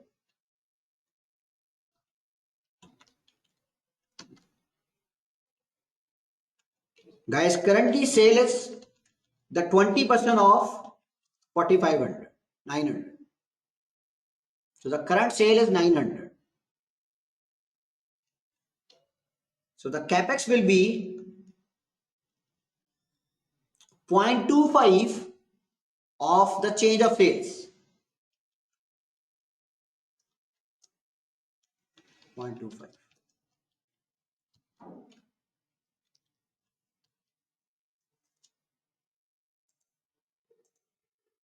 So these are the additional capex. Additional capex. Calculate free cash flow to firm.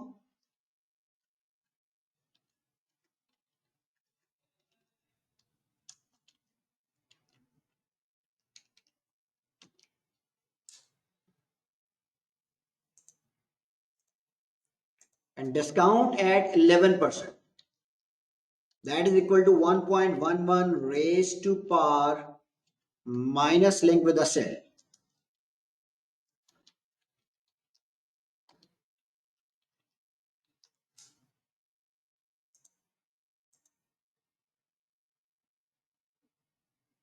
And calculate the present value by multiplying the discount factor with the FCFF.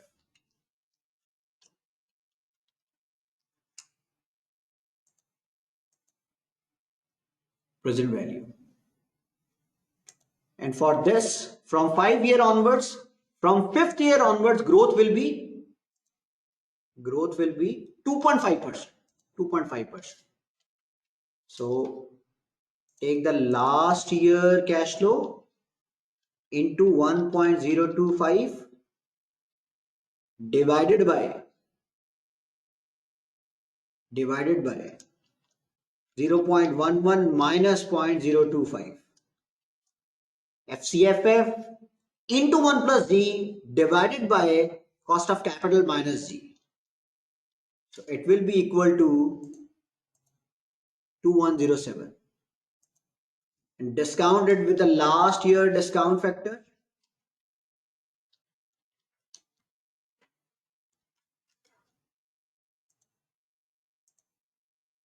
And the present value of all these cash flows will be market value of business. Market value of business.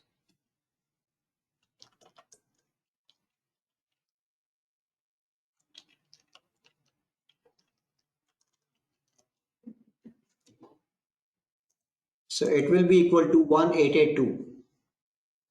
So that's how you will calculate the market value of business. This is the market value of business, by the way.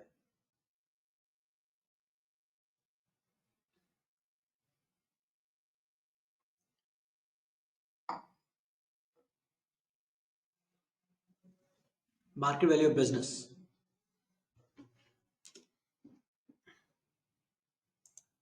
And it was written in the question that it is expected that Kava company will maintain its capital structure after the unbundling.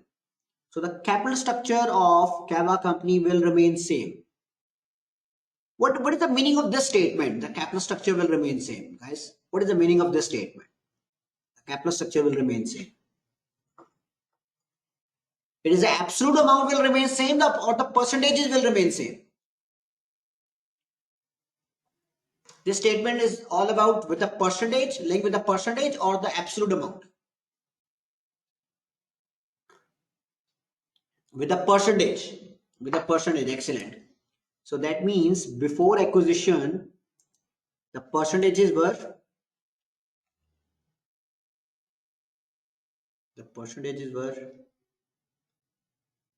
if we calculate,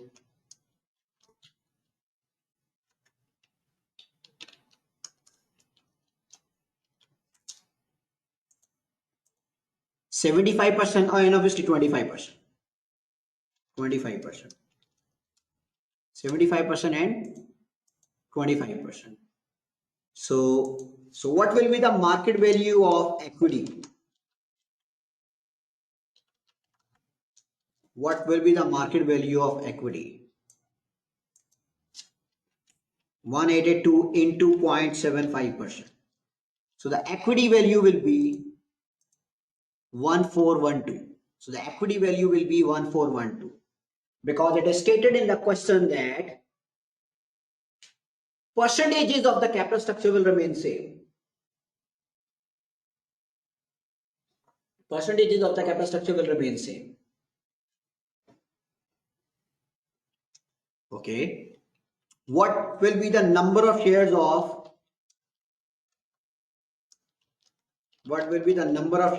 Kava company? Guys, a statement is given. A statement is given here.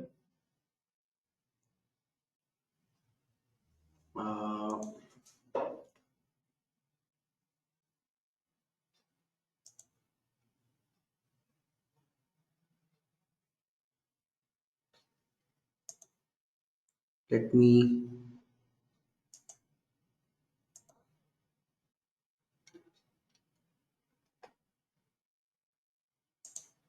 there was a statement about the number of shares.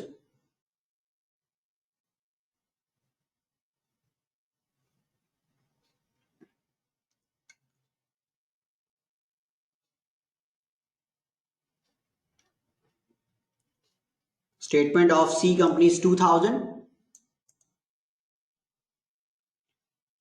There was a statement that shares of Kava company will also be same.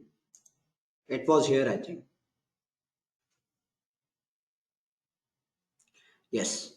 Initially, the C company shareholder will own Kava company on the basis of owning one Kava company share for every C company share. So that means number of shares of Kava companies are 2000. As the number of shares of C company is 2000, its number of shares is also 2000. Market value per share. So market value per share will be 0.71. So market value per share will be 0.71.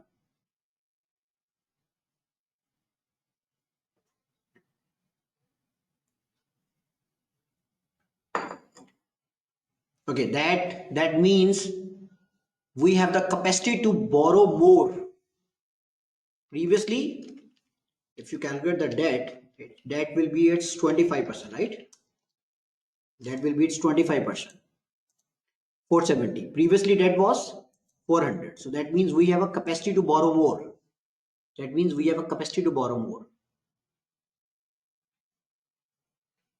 Okay? You got it, right? Borrow more debt. It's not the increase in value. Debt value will not change during acquisition. Previously, debt was 400. Now you can borrow up to 470. That means 70 more. Okay, let me answer one by one, guys. How come this 2000? Please read this highlighted one. Initially, C company shareholder will own Kava company on the basis of owning one Kava company share for every C company shares owned by them. C company shares are 2000, so that's why number of shares of Kava company is also 2000. Okay?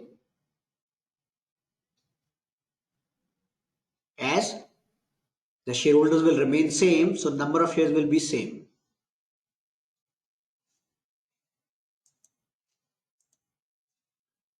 Okay, how I have calculated 0.71? Simply dividing 1412 by 2000. Divide 1412 with 2000.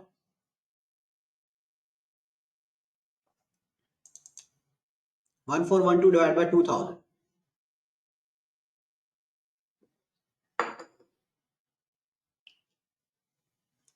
So what is the percentage gain? Guys, what is the percentage gain? How much there is a benefit? What was the previous market value if you were part of the C company? What was the market value if you still remain the part of C company? 1200. And now what is the market value? 1412. So benefit will be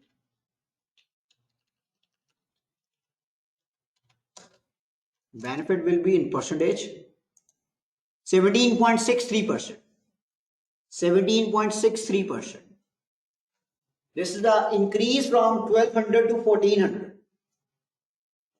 This is the increase from 1200 to 1400. Benefit is 17.63%.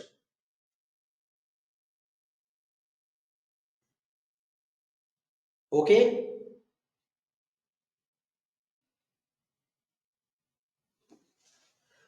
Let's move to the next part. Requirement number 2. Estimate the additional equity value created when combining Layla company and Kava company. So we have to calculate the combined value, then the percentage gain, and then the impact on the capital structure. So there are, we will interpret after solving the next part. So let's solve part B, second part, appendix 2. Okay. So this is, first was if you demerge the company. Now you are sale of Kava Co to this Layla Co. Okay. So if you sell Kava company to this Layla Co, you have to calculate the combined market value. So guys, how to calculate the combined market value? You need to calculate the combined market value.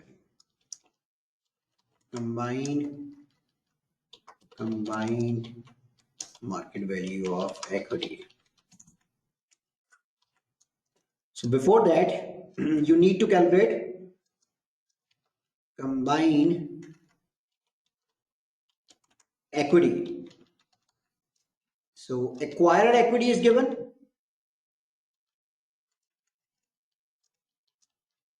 Sorry, you need to calculate combined earnings.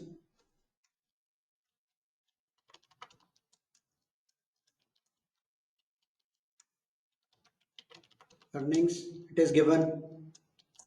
Kava earnings is given. And synergy is given. So what is the earnings of Layla company 171? What is the earning of Kava company 117.1? And what is the synergy? 62. Synergy is 62. So this is 62. This is 171.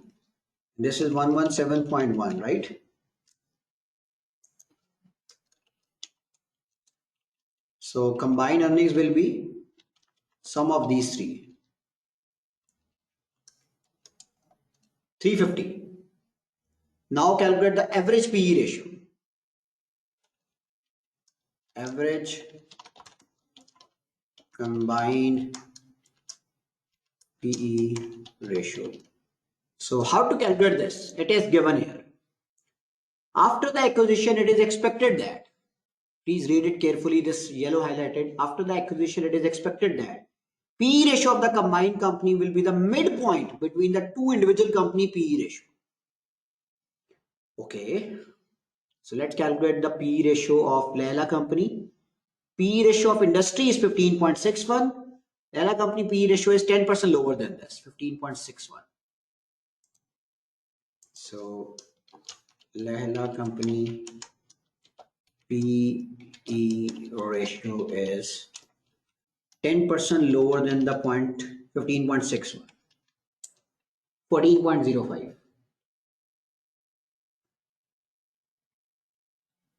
Okay. Now calculate the Kava company PE ratio. So can we calculate the Kava company PE ratio? Kava company profit after tax is given. Kava company earnings is given. If Kava company market value is given, we can calculate this PE ratio. Okay. Guys, Kava company market value is given. 1200.5 divided by Kava company earning is given 117.1. So it is equal to 10.25.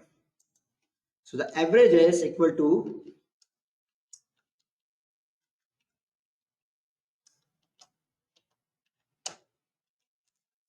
average is 12.15. So let's calculate the combined market value of equity, combined earnings into combined PE ratio. So the combined equity value is 4,253. 4,253. Okay, now let me clear one thing. Some of the students are saying that why we have used 1200 in calculation of PE ratio. Why we haven't used this value, this 1412. You can't use this because guys, there are two choices. Either you will do the demerge or you will sell to the Layla company. If you do the demerge, obviously you can't sell to the Layla company. And if you are selling to the Layla company, you will not do the demerge. So that's why I'm using the previous value, existing value. Okay. So combined equity value is done. Combined equity value is done.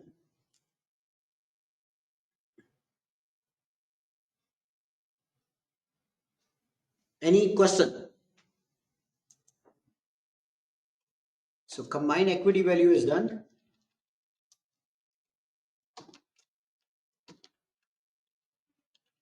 What is the market value of Layla company? What is the market value of Kava company? Kava value is given 1200.5. What is the market value of Layla company? Okay, it's not an issue.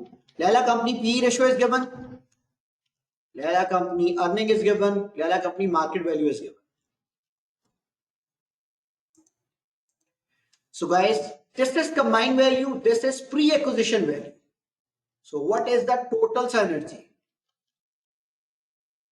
What is the synergy? 4253 minus 2400 minus 1200. This is the synergy benefits. 651. 651 is the synergy benefit. This is the additional value created in this process. This is the additional value created. Look, additional value equity created from combining the companies. 651 is the answer. 651 is the answer. Okay, there is a question that how we have calculated Kava company PE ratio. I have divided 1200 over Kava company earnings. Kava company previous market value was 1200 divided with the earnings. P is the price, E is the earning. Divide the price over the earning, it will be equal to 10.25. Okay. Now let's calculate the percentage gain. First of all, calculate share for share offer.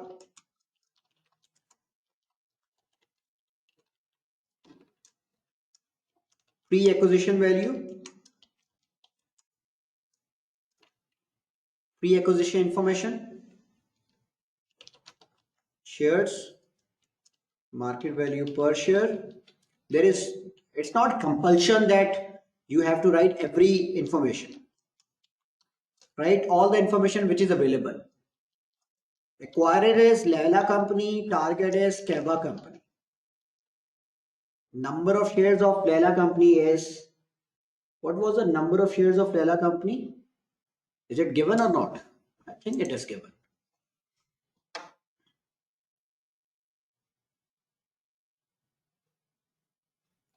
Number of shares of Layla company is 1200, right? It was given somewhere 1200. Okay, it was given somewhere. Yes, 1200 million shares. 1200 million shares. and Kava company shares are 2000. Pre-acquisition values are given. Pre-acquisition values are given. If you want to calculate market value per share, otherwise it is not required. Something is off with the combined market value of equity. Is there any issue?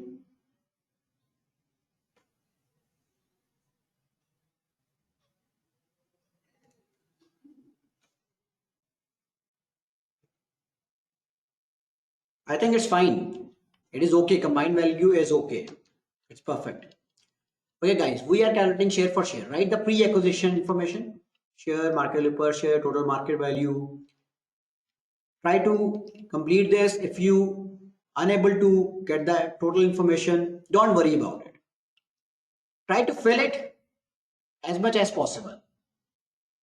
Try to fill it as much as possible. Don't worry about if something is missing. Don't worry about that.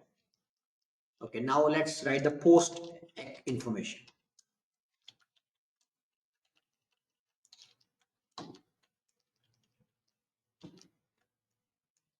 Shares of acquirer will remain same. That is a rule. Shares of acquirer will remain same. Okay, now write the combined value of equity. We have calculated that 4253. Now, what we are offering to that company? One Leila company share for every 3 shares of Kava company. For every 3 shares of Kava company,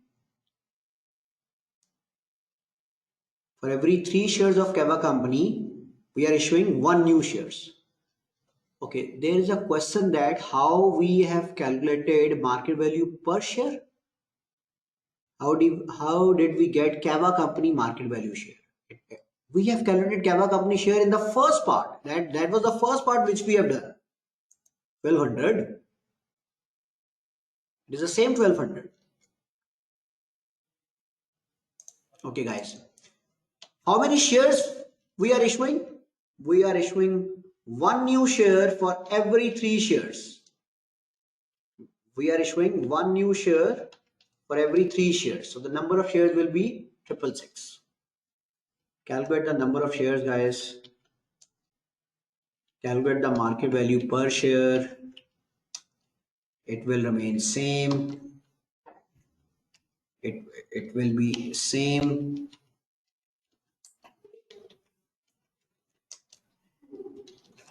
It will be same for 3 cells into.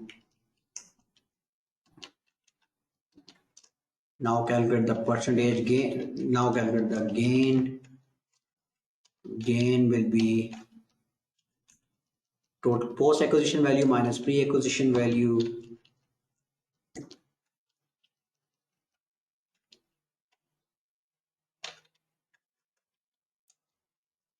Now calculate the percentage gain.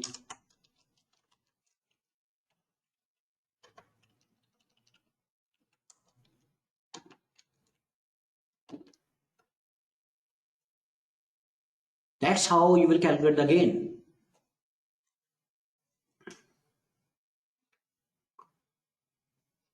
Please complete this. Guys, please complete this. Okay, there's a question that what about 066? What is 066?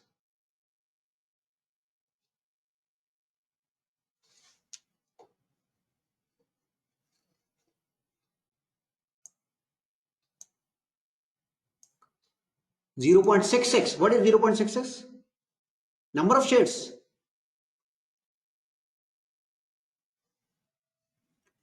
0.66 is the cash offer. First of all, we are solving the share offer. Share offer is separate, cash offer is separate. It is written cash offer of 0.66 for a Kava company share, or look, or is given, or 1 Leila company share for every 3 Kava company share. So you have to solve in 2 tables, share for share separately, cash offer separately. You will solve cash offer separately. Okay.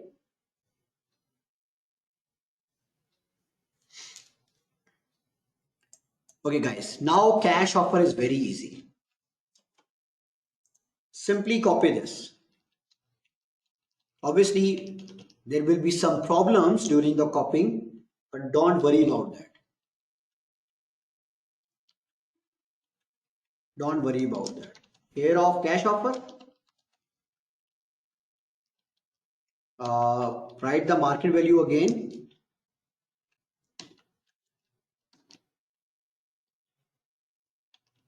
Write the number of shares again. Write the combined value here again. Okay. Okay, now you're offering the cash 6.6 for every share. 6.6 for every share. 6.6 for every share.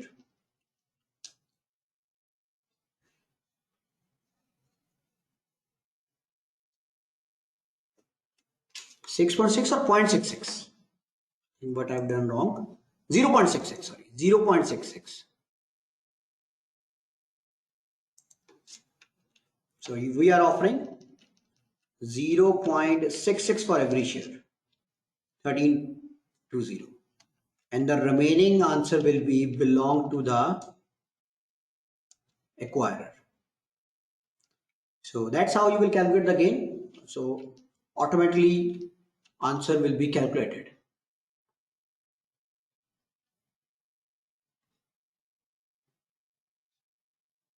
Okay. Where is market value of a share is given?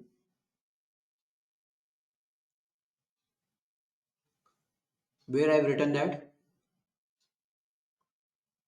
By the way, market of share means market of equity. Market of share or market of equity both are same.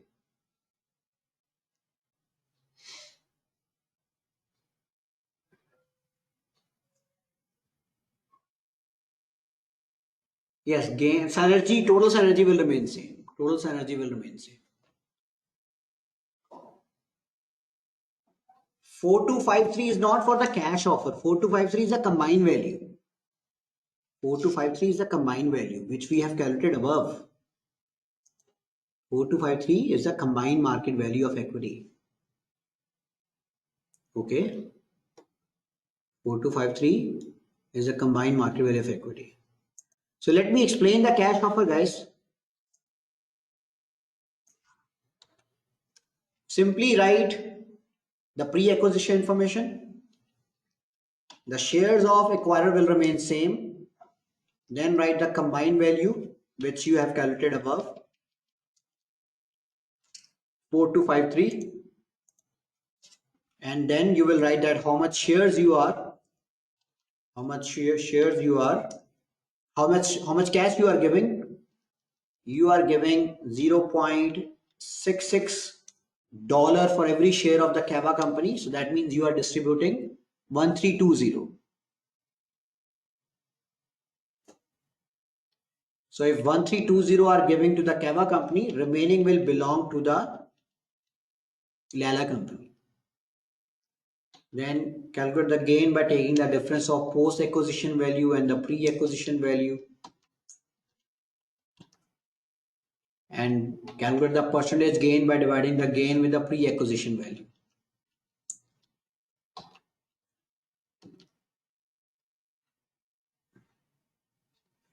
You mean when we buy a share in market, we are just paying for its equity value? Yes. Whenever you are buying a business, you are paying for its equity. When you are buying a business, when you are buying any company, any organization, any running business, you are paying for its equity, not the whole business value.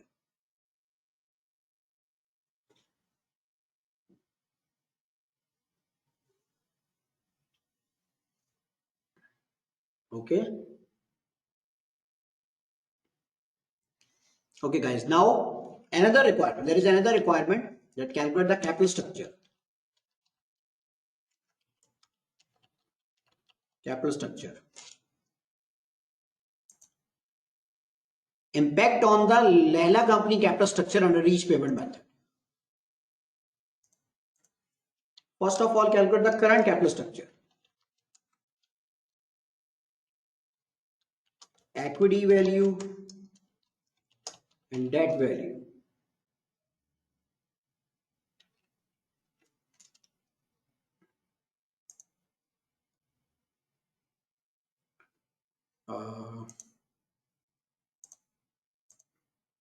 Third requirement, 40 is the debt, 60 is the equity. 40 is the debt and 60 is the equity. 40% is the debt and 60 is the equity. And by the way, equity value was given, right? Equity was 2462. So let's calculate the debt value, guys. It will be 1601. Market value of debt. This is the current capital structure.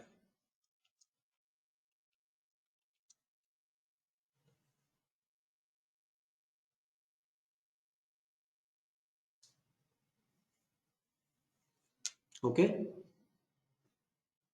This is the current capital structure. So what is the capital structure in share offer? What is the capital structure in share offer?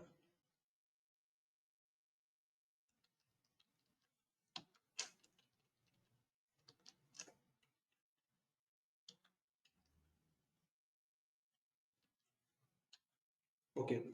In share offer, what is the total equity now? What is the equity of the group now? 4253, right? In share offer, what is the total equity now? We want to calculate the debt equity ratio.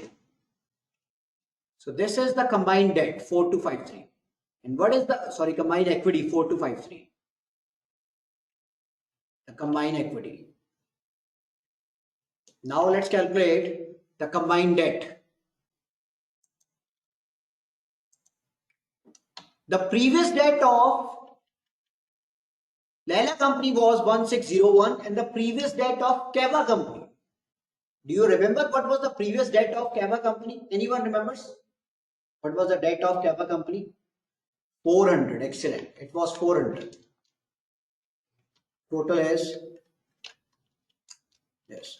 So what is the percentage?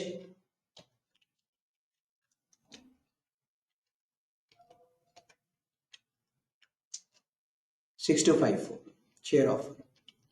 Now let's calculate the cash offer. Cash offer.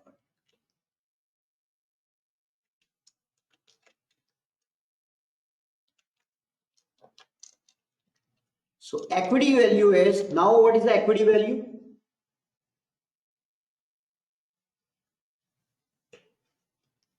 Now what is the equity value in cash offer? In cash offer, you only have 2933. Why? Because you have paid 1320 to the other company. Now 4253 is not the total equity value. Equity value is 2933 because you have paid 1320 to the other company. Equity is 2933. What about the debt? Previous debt was 400. Right? Previous debt was 400. Previous debt was 1601. Plus you also have raised the new debt. What was the new debt?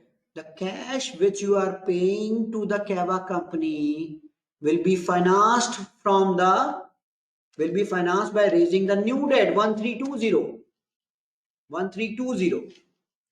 So in cash offer, your debt has increased significantly. Your debt has increased significantly.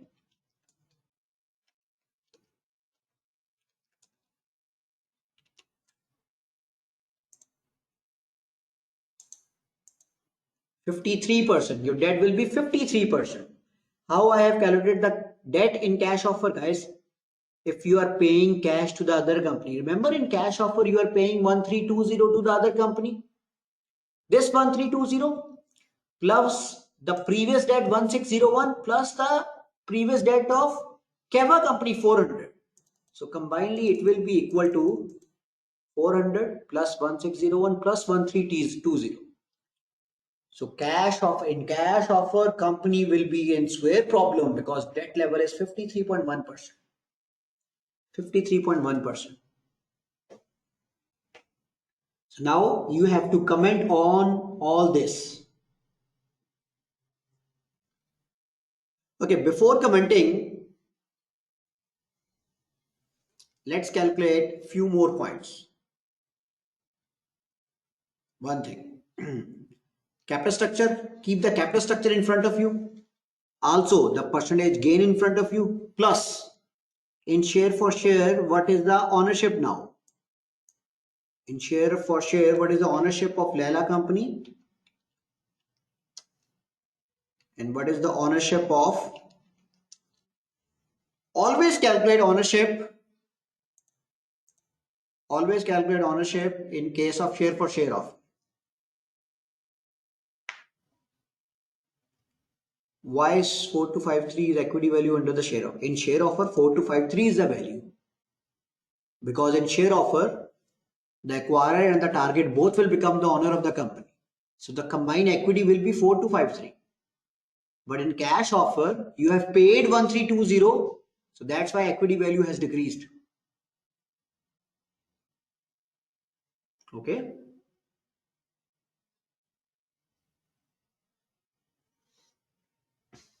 So let's discuss one by one. First of all, if you sell the market value of, if you sell the Kava company independently, if you make it a separate company, how much is the gain to the parent company? 17.63%. 17.63% approximately. What is the gain if you sell the Kava company independently? 17.63.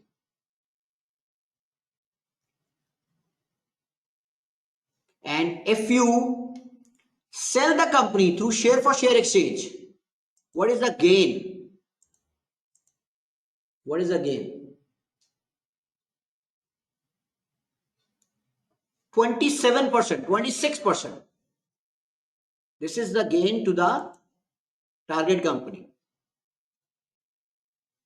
And if you sell through the cash offer, gain will be approximately 10%.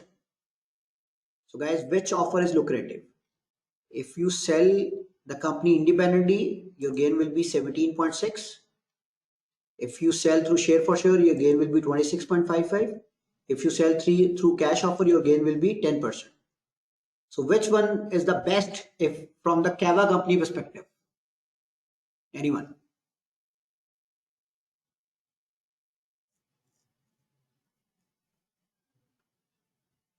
Share for share, right? But obviously we have to explain it.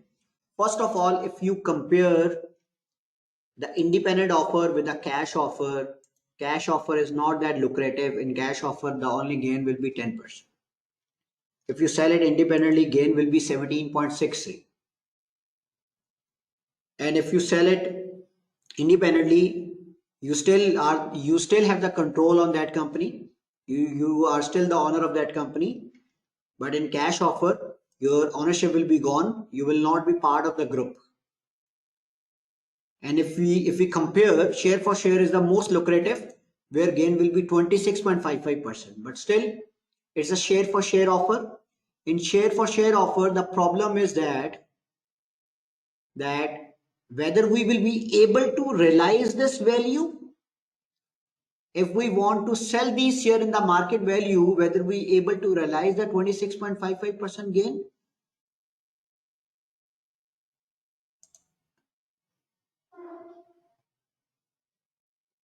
Whether we able to realize that gain, because if Leela company, it was written, Leela Company is a large unlisted company. Leela Company is an unlisted company. So where you will sell these shares in the market?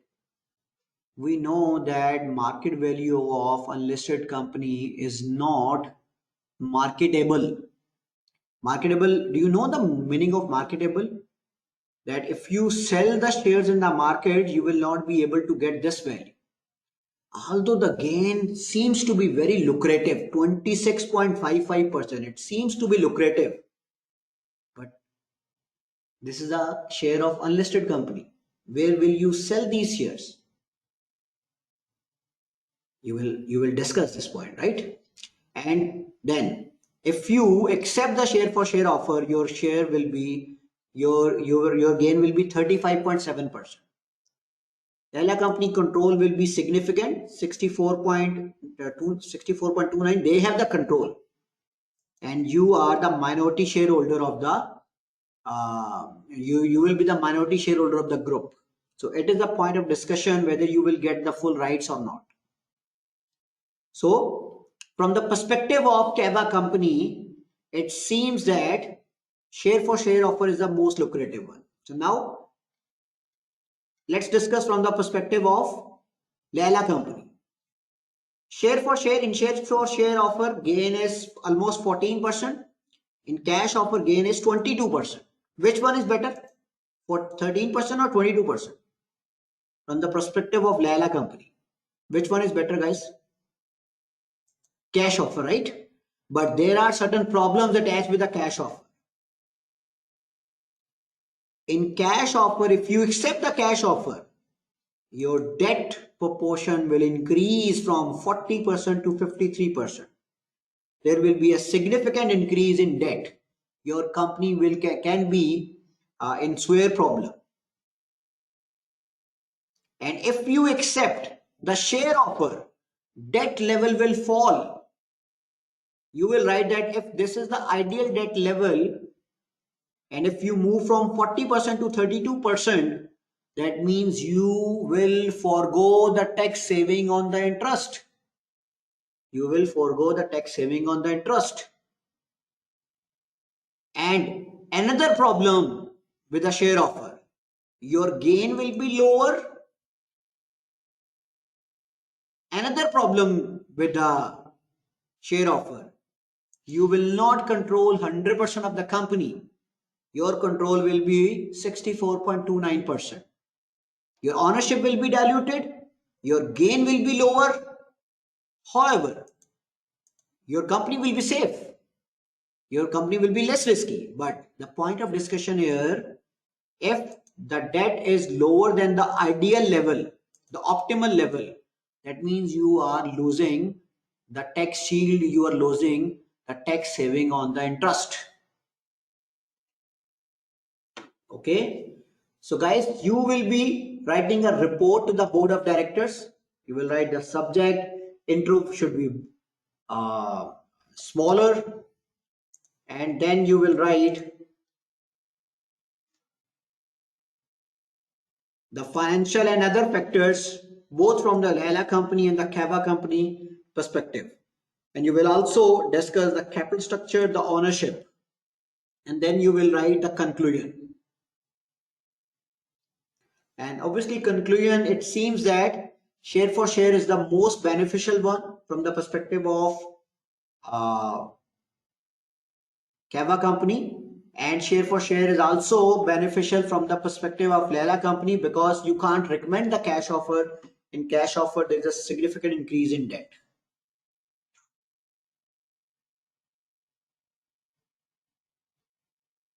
Okay. Report will be written in the Word format. In the Word format. To the board of directors.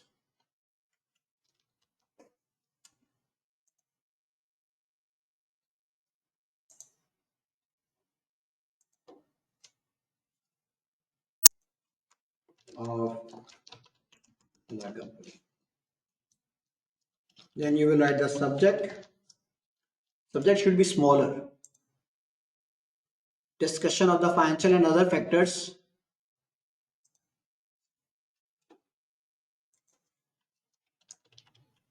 Discussion of financial and other factors from perspective of both company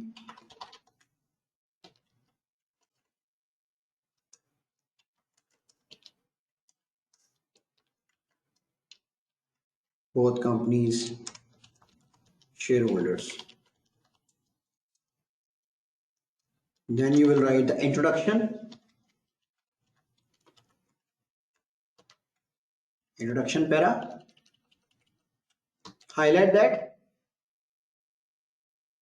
Okay. Then you will write the financial and other factors.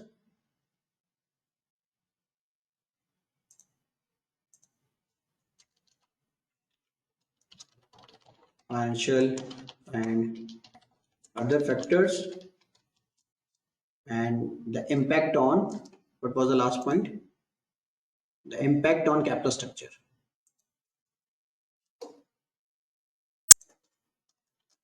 Impact on capital structure. Conclusion. Report compiled by date. So obviously it will not be that small. You will have to fill this introduction, financial and other factors, impact, and you will have to refer to all the appendixes. Analysis subject will be analysis of financial and other factors for Lela and Kava company shareholders. Excellent. It is obviously it is good.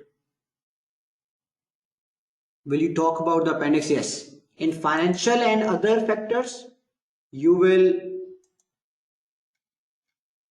discuss appendix number 1, that if we sell it independently, market value will be, the gain will be 17.63 according to the appendix number 2. If we sell it to the Lela company, the share for share gain will be this, the cash offer gain will be this. So with reference to the appendix, you will explain. Or there is another way, that is simply copy here. Percentage gain, make a small table.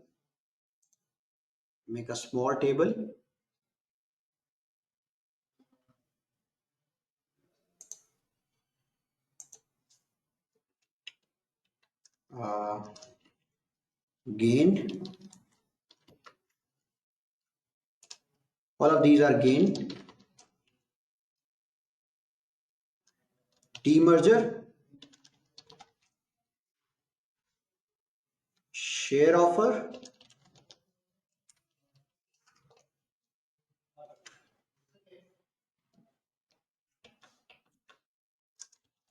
Cash offer. And then write the gain here.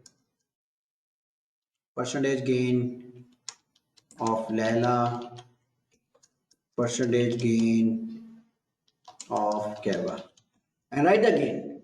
Like the gain here is for the 17.63% or 22% or 21%, whatever the gain. And then it is easy for you to discuss this.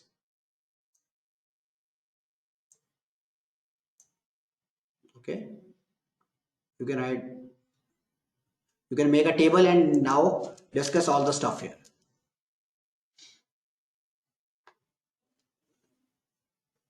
Demerger has no impact on the board of directors of Lela, but it has one impact, that is, if demerger is more beneficial, you will write to the board of directors of Lela company that demerger is more beneficial. Kava company will not be agreeing on the proposal of Lela company. So that's why it is relevant. Would they tell you your role within the company to fill the compiled by? No, no, no, no. Do not fill report compiled by. Can we copy the table from the calculator to process calculator? How can you copy from the calculator?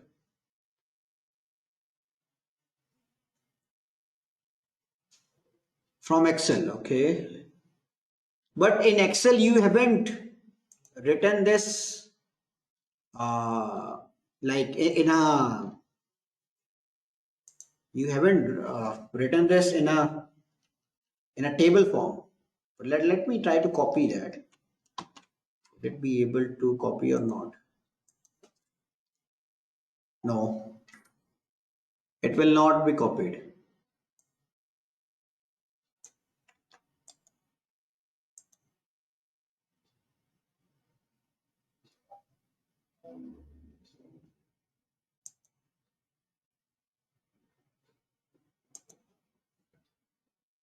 Okay, you have to make a table here.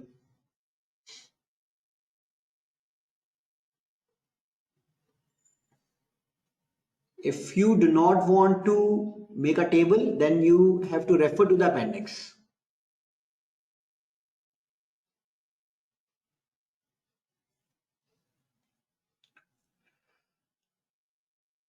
Okay, guys. So tomorrow we have a plan to solve questions on the restructuring. Firstly, we will quickly,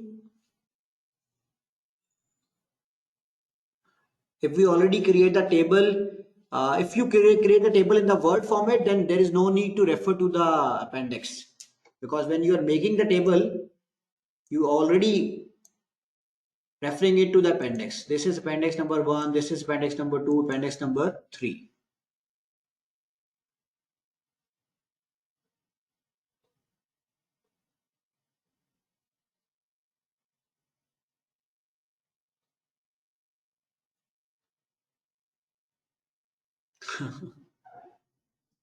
No, no, no. In conclusion, it is not like accept or reject. In conclusion, you will select the most appropriate offer. Like here, the most appropriate offer is share offer. Why the share offer is most appropriate? Because if you compare from the Kava company perspective, it has the highest gain. If you comparing from the Lela company perspective, although its gain is lower, but it is still better than the cash offer, because in cash there was significant increase in debt. So that's why share offer is better.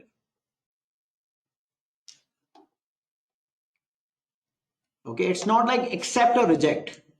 Conclusion is the explanation that which offer is the most appropriate one.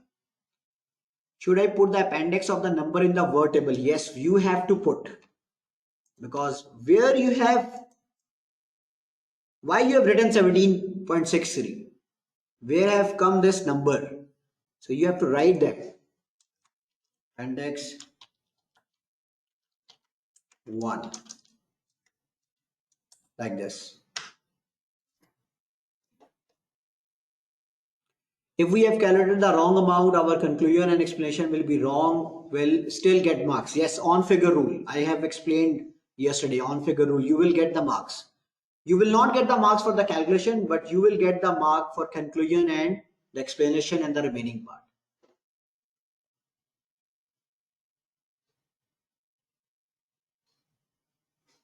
Okay.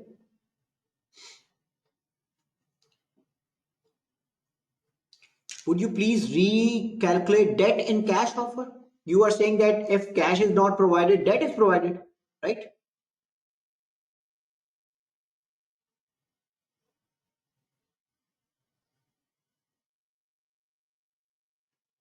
So instead of writing debt, write market value. Instead of writing cash offer, write market value of debt here. Market value of debt here. Okay. Write market value of debt here. You have to calculate the market value, then you will write market value of debt here. Is it necessary to create this table in the Word? No, it is not necessary. It is not at all necessary. If you are able to give the reference to the appendix directly, it is totally perfect. In the capital structure, recalculate the debt. Okay. In the cash offer, right? In the cash offer. Okay, previous debt was 1601. This was a debt of Leila company. Previous debt of Kava company was 400. And we are transferring 1320 cash to the Kava company. How? 2000 into 0.66. From where you will get this cash? You have to borrow this amount 1320. So if you borrow this amount 1320, so the sum of all these three will be 3321. This is the debt. Okay.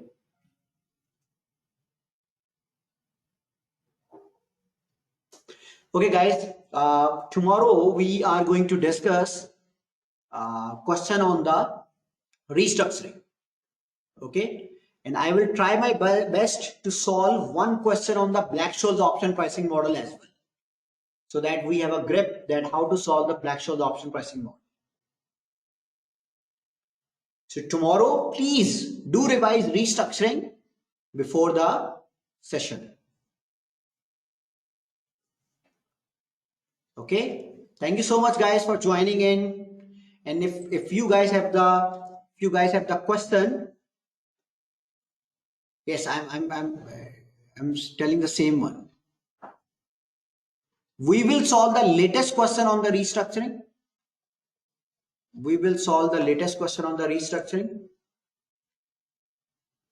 Okay, and please wait and let me copy the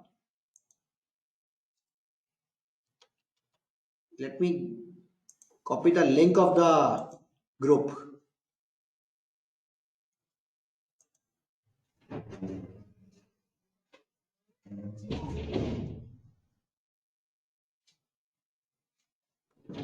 Please wait, guys.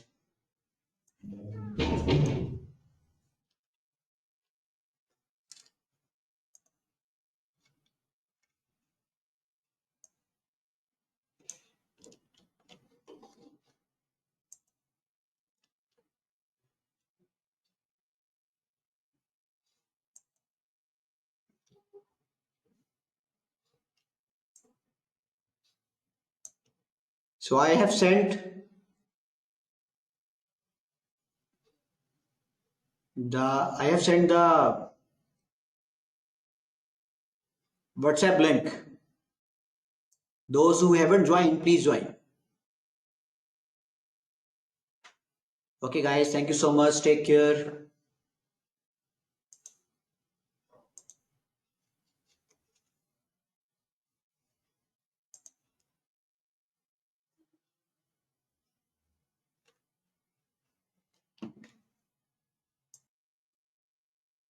Thank you so much. See you tomorrow.